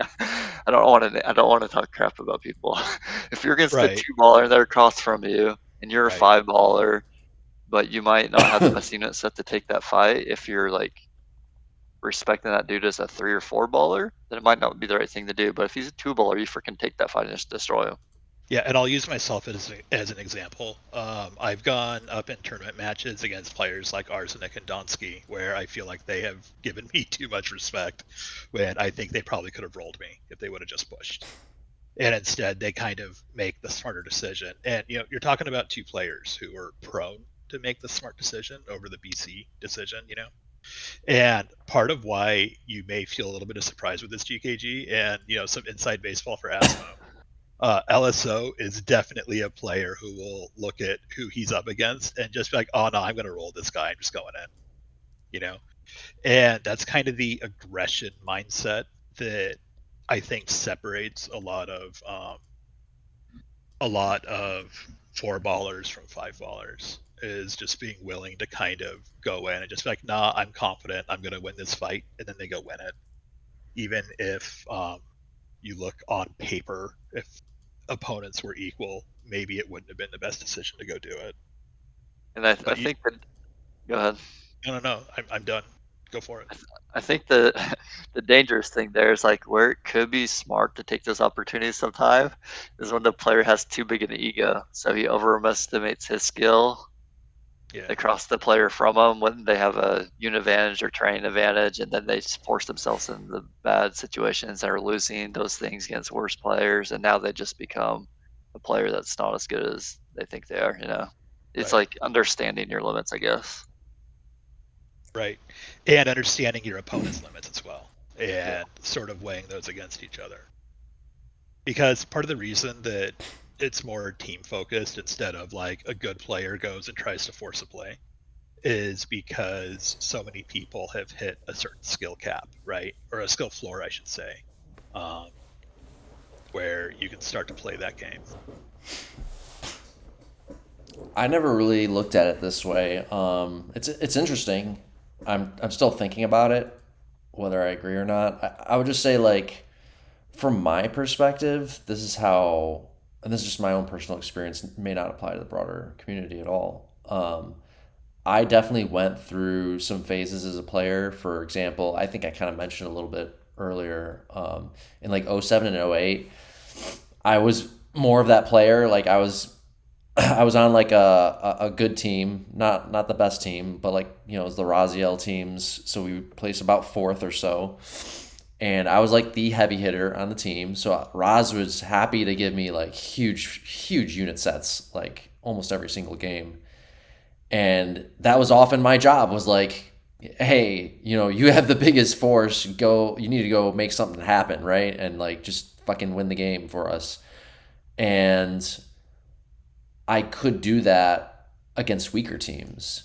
But when I fought the top teams, it would always get punished hard because you're fighting against smarter players, smarter teams. They they were really great at not letting me get a clean engagement one on one with any of them, and they would just drag me into deep waters. When I tried to push, they would drag me into deep water, and just I would get 2v1, 3v1 down. You know what I mean? And it took me like a good year or two of just getting fucked up like that to like realize like, oh, this shit doesn't work, right? And so if you guys happen to notice anything like that, I do wonder if that's part of it. Is like the smarter team play is going to start punishing those bold BC, one-on-one type of moves. It's harder to get a clean one-on-one engagement now in high-level team play, just in general. Most of I mean, think about that. I think that's generally true. It's rare to me. It's rare to see a clean one-on-one engagement in a high-level MWC match, in the modern era, like recent years. And What's that? I mean, I do agree with like your mindset, and I think like it's an absolute flaw for a competitive player if or a captain if they approach it that way. Oh, we're gonna get our best player against their weak player and kill them. Like that should not be the approach of the strategy. And I agree with you too that it's not common these situations happen. I'm just saying that it happens sometimes. Maybe like once in 1 in 7 games that happens a situation where that player should actually take that fight, but they don't because you play just their mindset of competitive myth and you make the smart decision, the right play regardless of who the name is across from you. Oh, 100%. I agree with that. Definitely, like mistakes still happen. I think I almost would disagree though in saying that we can't say that making the safe decision is always the smart decision. These are two different things. Like I definitely agree with you. There's, I mean, I think I'm fairly well known to be an aggressive player, so like you don't need to tell me, to not to be more aggressive or to tell others to be more aggressive. Like I'm on that bandwagon for sure. Um, but like if people are not being aggressive when they should be, um, I actually say that's not a smart play. It's like, no, you needed to be aggressive right there. I don't have a bias towards like being more defensive is always safer. No, definitely not. That's not the argument. The argument is that you can look at something and say, okay, if I am in this exact same situation versus, a GKG, right? Like, it's a really bad idea for me to go in and try to be aggressive here. If I'm in the exact same position versus a DAC, it's probably a good idea to go in and be aggressive but because I will win the fight just on my confidence that I'm a better player than the person lined up against me. And I'm saying that part of the decision making, I think, is something that people are hesitant to go through. And I think that people do show too much respect to certain opponents in tournament games. I just Dak. So you gave the example you matching up with Don and Arsenic. Ars. Yeah. Yeah. Yep. So again, it's really hard in high level team play to get a clean one-on-one off because people will retreat back to teammates will always reinforce. Like that's what makes it a team game is like there's going to be movement before you can finish fighting this person one-on-one. You know what I mean? Right. And in your case, you're usually on my team. We have a good team. You instantly are going to be bolstered in your ability because you're part of a good team and you're a good team player yourself.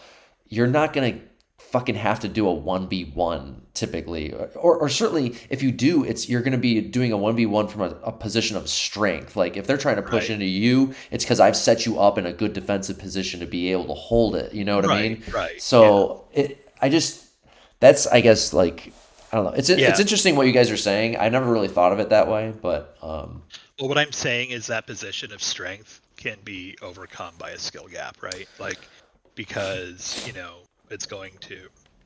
Anyway, it's fine. We're probably on this subject a little bit too long. I mean, It's probably sure, going to force me, it but can be overcome, but like it also might not be overcome either. Like it's definitely like I'm giving you more advantage so that you can hit above your weight, than you would otherwise, right? So right.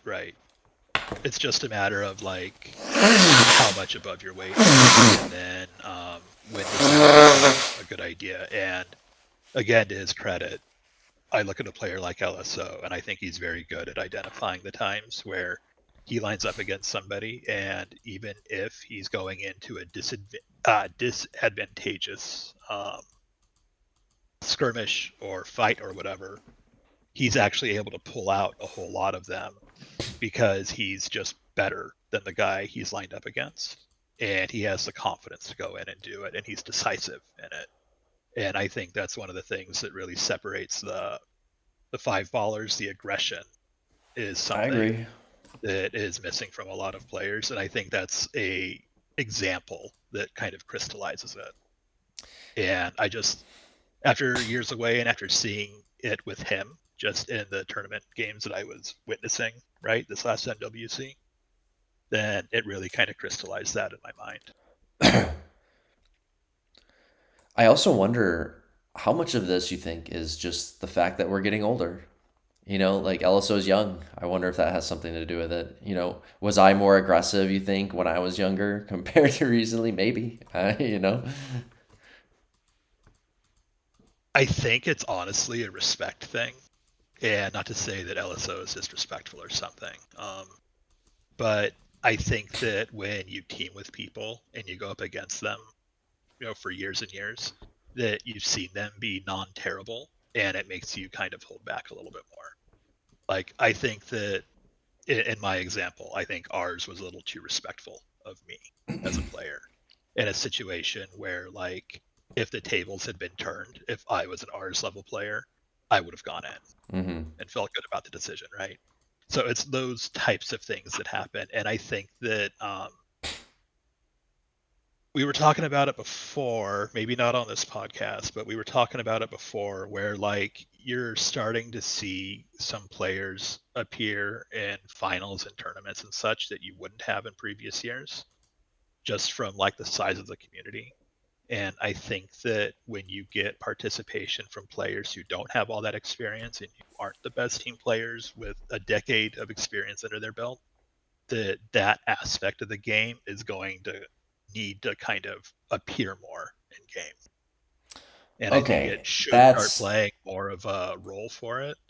But that's also me speaking to the skill floor required before you start playing the game at that level. Because a lot of those players, a lot of people on two ball teams are never going to see the great strategy behind what's happening in Myth because they're just getting outclicked everywhere. so now it makes more sense to me where you guys are coming from. I think if you had started the whole conversation with that, I would be like, oh, okay. Do you So agree with me, Asmo? Are you tracking with what I'm saying? Am I making Yeah. sense? I can see why Asmo is going to agree with you. Like, Dak, if you had opened with that, then I'd be like, oh, okay, I see where this is coming from now.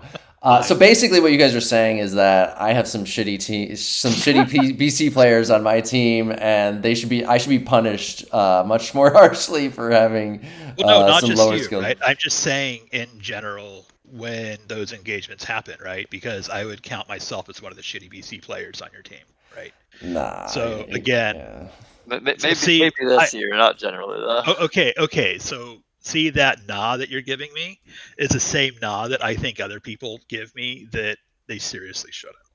You know, like again, I'm not just trying to be like self-deprecating when I say it. Like it is a sort of a thing where if you see who's lined up against you and if you think that you can win the fight against the player, you need to consider the name on the units in addition to the unit sets you're going up against. And I it's not like pure strategically good with all things being equal, but like in Myth, all things are not equal. To your point about the intimacy of losing and somebody who's just better than you at something. so It sort of bolsters. I think I Go ahead. agree with you. I mean, now I'm seeing where this is coming from. I I mean, you say it's not just my team, but like, what other team is there really? Like, Well, I think, a lot of the two ball teams that join every tournament to kind of help fill out, right? Like teams that don't make it far past the QR or whatever, right? Like and again, I'm really trying not to talk shit on anybody but myself here, but like, the magma teams that'll pop up, right? Or the other like random three baller teams of guys who just want to participate in the tournament and just, take take part of all of it, right? There are teams that are sort of formed that have no chance to make it far in the tournament, right? That are sort of like QR warm up type matches or whatever. And again, grateful for those teams for participating. So please don't take that as anything other than please keep participating. But they don't have a chance, in my opinion, to see the game at that certain level because their team collectively doesn't hit that skill floor. I think but that's sort of what I was talking about in terms of wrapping it back to where the conversation The started. original point. Yeah. I thought you were talking about though, like people being too respectful of certain players on Okay, so some that certain that weak happened. players. Sure. That happens in matches against good teams that have bad players on it. So yes, sure. We'll go ahead and say your team this year. Your team many other years. Fine. And last year, okay. Well, I wasn't around last year, so I can't speak to it. But sure. Asmo's taking notes right now. He's like, "This is how I'm gonna beat GKG I next mean, year." I've had this conversation with Asmo, so I I mean, know that he agrees in principle with a lot of what I'm saying. look, I don't disagree either. Like, definitely, Asmo's gonna be like, "These are the 2-3 players we did a target on GKG's team Well, every fucking game," well, and we sort of. Sorry, I cut you off. You can talk. look, I agree with you guys. Like, yes, it's a weakness that can be exploited. Like the challenge for me, of course, is always to can I make this obvious weakness as small as possible. So you know what I mean. Like, all I can do is improve the odds. So I do that in a lot of different ways by training some of the teammates to just whatever training I can give them ahead of time to kind of fix their the low hanging fruit, right? There's always low hanging fruit whenever I look at how a player plays that I can just fix like super easily, but in like a very short period of time, just by going over. Usually, it's like formations or like some obvious habitual decision making that they do that's bad or something like that, right? Or movement, and usually there's like some low hanging fruit that I can fix on a player if there's, and most players are smart enough to like adjust and learn from it right away. And then there's the factor of in the game, I will have these weaker players. Well, first of all, my strategy will usually try to set these players up for success in a role, and then I'll pair them with a more senior player who can give them the commands, in game, and obviously the team has good shot callers to help. So basically, like you try to fix all these things through these other things, right? To like fill those gaps, and that's why people often say that players will tend to play better on my teams because that. I mean, I think that's true because I'm trying to give them every advantage possible, right? So there was a discussion on my team this year. I want to say it was before the top bracket finals, but we remember me and I think a couple other people watched your guys' Twitch perspective where we could hear your voices to see what was happening when you were playing whatever the third place team was with their names. Homer's team? Yeah. Okay, yeah. Yeah, we noticed that like you and LSO were making like every call.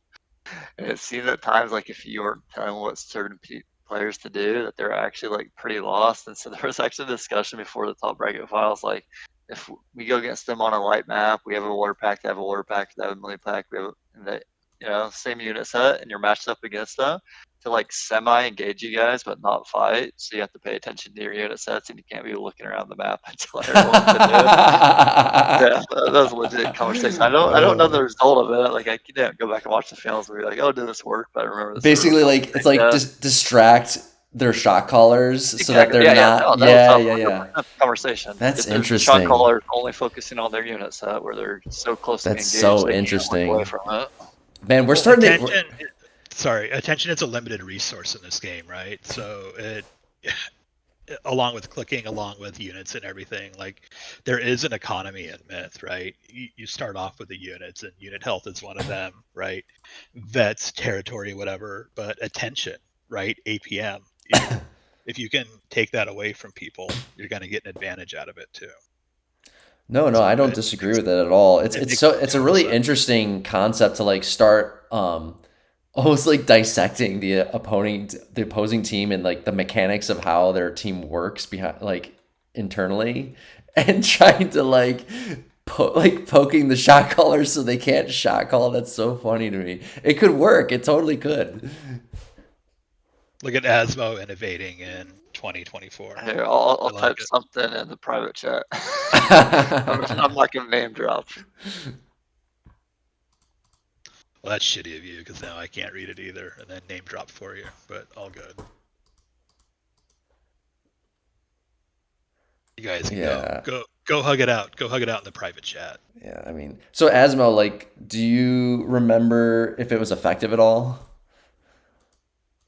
That's what I wish I would have done. I wish I would have actually gone back and tracked and like, did they actually seem a lot more lost when we were trying to apply this? I'd have to go back and look at the films. Maybe I can see what happened. Yeah, it totally could. I mean, dude, all I gotta say is like, you're you're gonna be very primed to beat us next year. Like for sure, I'm sure it'll be the hardest MWC for me. Like I have no advantage anymore. Like I gave it all away. Like you know everything now, and you're gonna have the team to beat us for sure, dude. So yeah.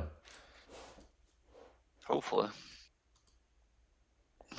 I'm just here to put up a good fight. That's it.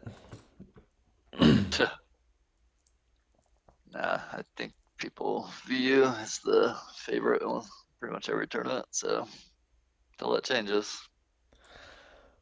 I mean, I guess I did lose in 2022, so there's that. And my teams are not as strong as they used to be, so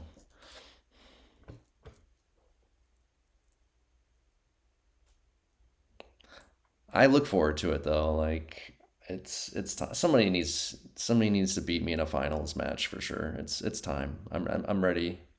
I'm ready to be beaten for sure. And it should be you that does it.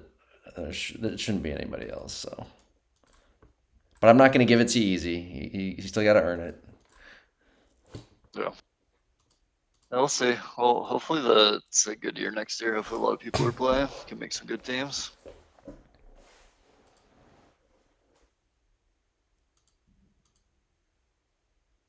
I don't even. What do you even call this podcast when you upload this? I don't know. It's not a. It's ramblings. Yeah, yeah. It's gonna be. I don't know. It's not an MWC Finals review anymore. That's for sure. Yeah, we'll have to do that. It was good though. I think it was good to do it this way actually though because there was just like a lot of shit going on in 2010 and 2011 that like kind of melded together, and Honky and Monty were. It was good to get them there because they were kind of part of it, right? So actually Honky said a few things that were quite shocking to me that I had no idea. You know what I mean? Like the shit about fucking some GTM players being paid in 2001 to like compete, and then that Merc was the motivation for the Bulls. Like I had no idea about that. That's crazy. Yeah, I didn't know all those details, but the being paid to play once was confirmed by Flatline. Oh, did you ask him just now? Not just now. He actually told me after the 2001 episode. Oh no, yeah, I'm still surprised Merck never mentioned anything about that to us. Like he just never thought to bring it up, probably, or he just like forgot about it or something. It is What if he strange. wasn't paid? He wasn't paid. It's bitter about it. I guess one of the surprising things about that is he's saying Roku or whatever this name is from Yeah. GTM. hmm Why would he pay players to go away from the team he was on? That's what I Why don't would he get be sponsored either. with a team he's not on? I'm That's what confused. I don't get either. Yeah, it doesn't. I don't get it either. I agree. And it's like what was the payment really doing? Like you said, you would think it would be to motivate them to play on his team, but if it wasn't that, and also it's not like they needed the money to compete. Like they would have competed regardless. You know what I mean? Like I don't know. I don't know. It's just weird. It's not like Myth at the time required you to be like quit your job to be a full-time, esports professional or something, right? So Dude, in hindsight, like I wish I knew about turns back then because back then was actually easier in my opinion. Like you look at their best of threes, like through 2001, or sorry, their bottom bracket finals, they were literally best of threes. That takes like an hour, dude. That's so easy yeah. to do. Yeah, it was. I don't. I mean, I hear you, but like, I don't like a best of three match personally. I hate it. I think it's terrible. Yeah, I don't want to be decided by like three. Like, if you have one just like weird random bullshit game, it just like decides everything, So Well, also, I was like looking at some of the results when we were doing the 2001 leading up to it, like a little research. There was like more than like one or two series that and the bottom bracket team lost the series that actually won 2 games. It's like what? That's so freaking ridiculous. yeah. Well, let's wrap it up there, guys. What do you think? Yeah, I feel bad that I came back from my AFK-ness and then Honky and Monty both fucking dipped. Yeah, I I'm surprised they didn't feel say like the anything. finals again. Yeah, it feels like showing up for the MWC finals again. It's like making wings sit so I can play games or something. Shit. I mean, I'm just like, fuck me, man. I shouldn't be doing this. So. They both messaged me. They just had to go. I didn't feel like they were being taken over though. All good. Yeah, we'll figure out what to like call this episode, I guess, after the fact. But yeah, The greatest GM in myth history, right? oh That's right, what Honky called Honky. himself, right? Yeah, Honky, the greatest GM Yeah. there you go. There you Oh, go. actually, before we wrap it up, I want to say a couple things. That just reminded me. Number one, this is just something I wanted to say. I was going to mention it earlier when we were just talking with Honky. Um, I, as a captain, like, in 2011, like, okay, like, I guess did a good job in the end or whatever. But like, I've actually learned so much more about the game. I'm like a very different captain today compared to back then. I think once we watched that year, I don't know, maybe not in the finals per se, but I just know like, so I've kept strategy notes since 2011. So I have like a whole record and history of my strategies, and I've gone through them over the years, and like I've had to throw out so much shit from back then, like just a lot of it was just like garbage. So I just wanted to mention that like I was not fully matured as a captain yet by then, even though I won some years. It's still been a evolving process for me, and I understand the game a lot better today. The other thing I wanted to ask about actually was like Honky's claim about the Bulls being the best team ever. I don't know how I feel about that statement. What do you guys think? Go for it, Deck. I'll respond after. If you keep all the personalities contained, yeah, I think it probably was from the ones I'm aware of. I'd say yeah, probably. I don't know, to be honest. I don't have a strong yes or a strong no, but I'm definitely not gonna be like, oh yeah, for sure they are. At one point I might say that, like it might be the most talented like team. I don't know, but I feel like there's been a lot of growth since 2011 that in the game in general that if I was gonna make a team now of the best players, I don't think I'd take that same roster. But I guess we're not comparing it to an imaginable roster, but I don't know. I have to think about it. Well, if all those players were active right now, right? Like, It's not let's even just that. I say. don't think. Yeah, I mean, I mean, it's not even that for me. I don't think all those players are necessarily the best players. They're some of the most talented, but I don't think all of them have the best myth mindset. I think I agree completely with what Asmo said. I definitely put the team in the top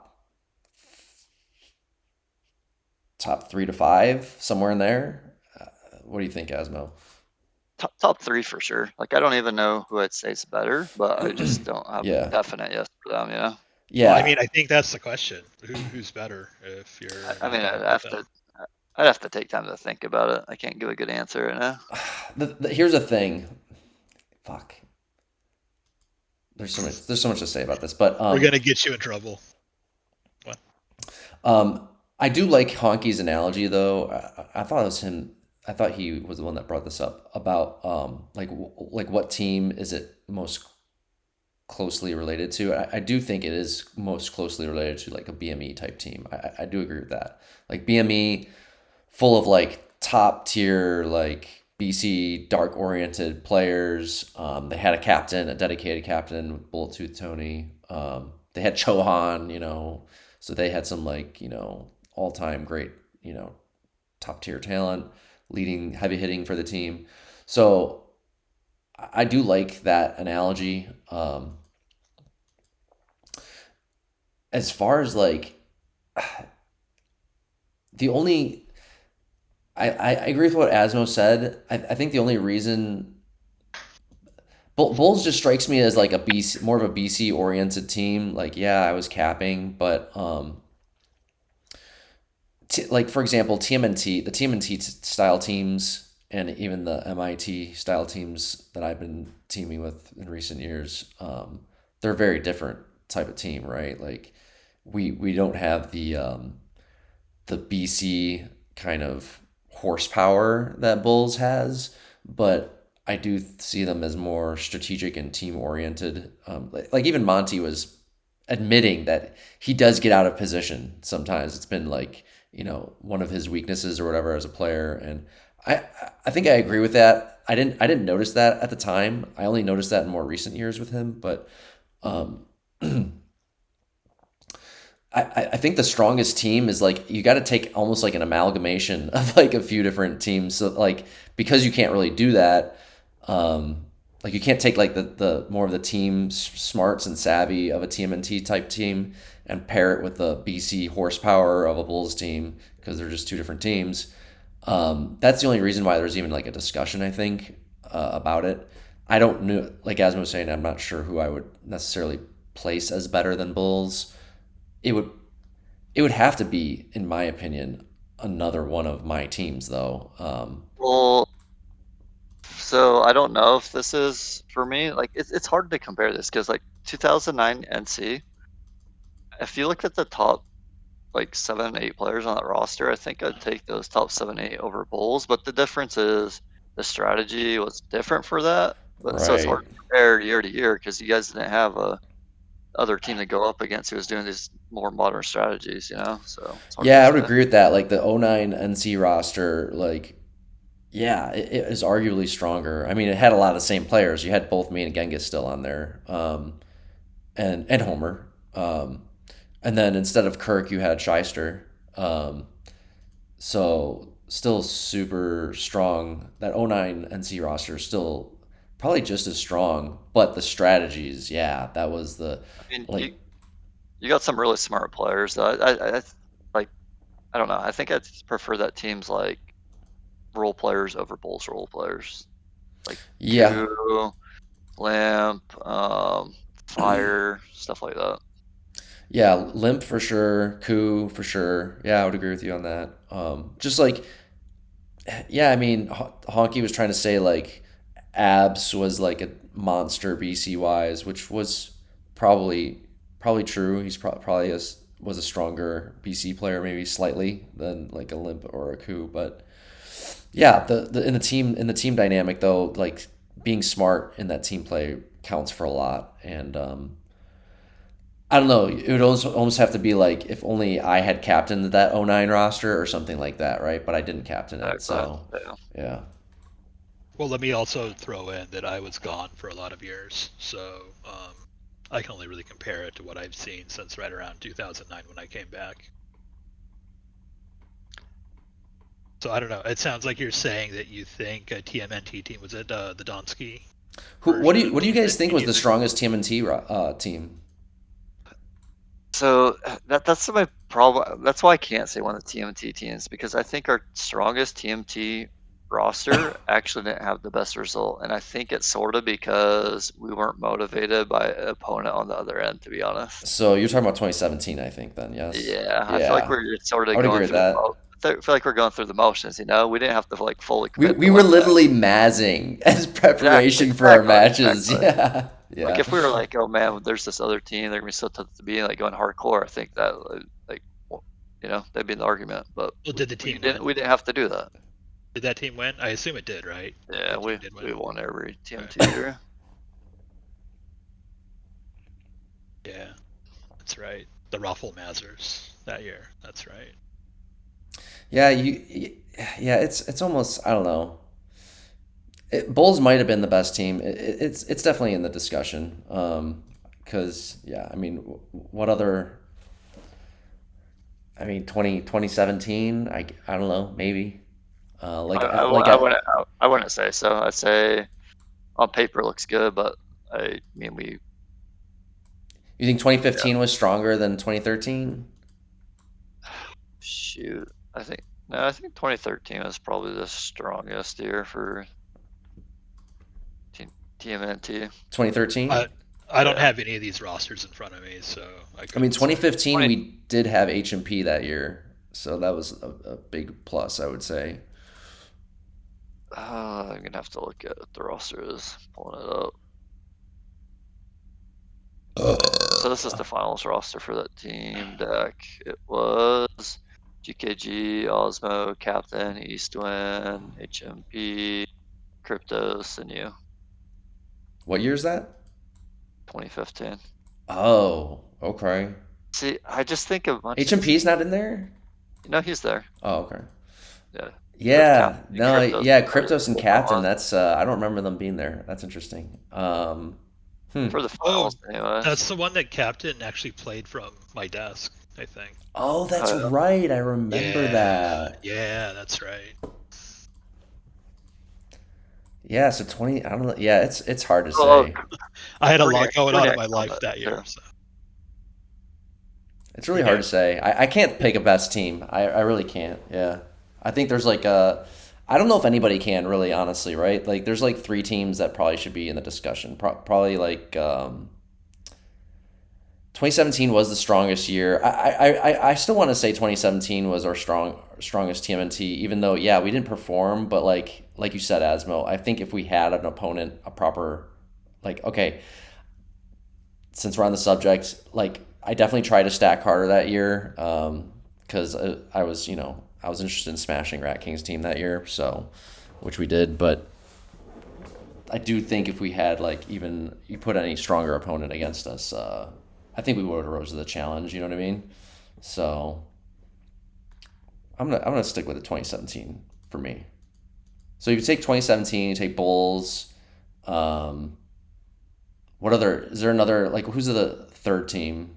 I think BME is in discussion, to be honest. BME, It yeah. sort it depends how you're looking at it. Are you looking relative to their competition at the time, or are you trying to compare modern day strategies to old No, strategies? just Yeah, if you could throw BME in there. yeah, not relative to anything, more just just what if these two teams in their prime, ran into each other in the battlefield kind of thing, right? So Yeah, I think you throw BME into discussion for sure. yeah. What about the we just did the '07 NPT Cox team. That was one of the all-time stacked rosters. But On paper, yes. their In reality, performance no. was kind of flawed though, that finals match, wasn't it? So Not even just the finals, throughout the tournament, in my opinion. They almost got yeah. eliminated. They almost weren't even in the finals. Right, right. Yeah, it's just one of those things. I always used to think, oh yeah, that's probably the best team ever, but you can't just look at it by names, you actually have to watch No, the you gotta games. take you gotta take the team as a whole too. Rosters can look great on paper, but doesn't translate necessarily to the team as a whole. What was it? What would have been the strongest NP roster? '06? Um, the OG one, to be honest, probably 2001. 2001. Yeah, I mean, they were the most dominant that year. Won top bracket final, won the finals, never lost. All the other ones had major flaws where they almost got eliminated from the tournament before the finals. and even the '01 finals, the match score of that match was Yeah, 4-4. went It was to SD. kind of tied. Yeah, it went to SD and tied in games in the end of it. So, Oh, I guess 2006 they sort of rolled the finals. That was against the TT Cox team. But I want to say that's the year where they came out of the bottom bracket due to a forfeit sort of against a crappy team. But they won a game in a game 5 deciding game against a BIA team by 1 point. And we'll eventually have to do that series. It's one of the craziest endings to any series. They should have been eliminated probably. what year is this again? 2006. Oh, gotcha. First year that ours and Grim separated from Tita Cox to join the Yeah, MP girls. I definitely need to learn more about '06. I really look forward to doing that year because I was completely gone for all of that. I was deployed in Iraq during that whole tournament, so it was funny because oh my god, Raziel was trying to message me multiple times throughout that tournament to get me to play. And I'm literally typing to him from an internet cafe in the middle of the Iraqi desert. I'm like, dude, I'm deployed. I don't know what to tell you, dude. I can't fucking play. I had to tell him 3 times. It's funny. He wouldn't take no for an answer. I was like, I can't, there's nothing I can do.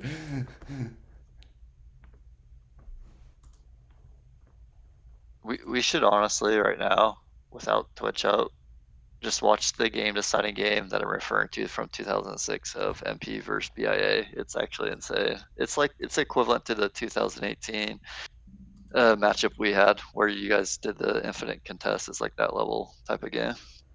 We can skim through it real quick. Let's wrap it up. Thanks everybody for watching. We'll throw up this recording later. I have no idea what we're gonna call this episode, but Bro, I thank just gave you the name. That's the best, the greatest GM of all. the greatest GM of all. Okay, we're gonna go with it. Isn't that what Honky said? Yeah, he did. Yeah. Those words did come out of his mouth. That is true. Yeah, like the GOAT GM of all myth or something like that. All right. Well, until next episode. Thanks everybody. See ya. Peace.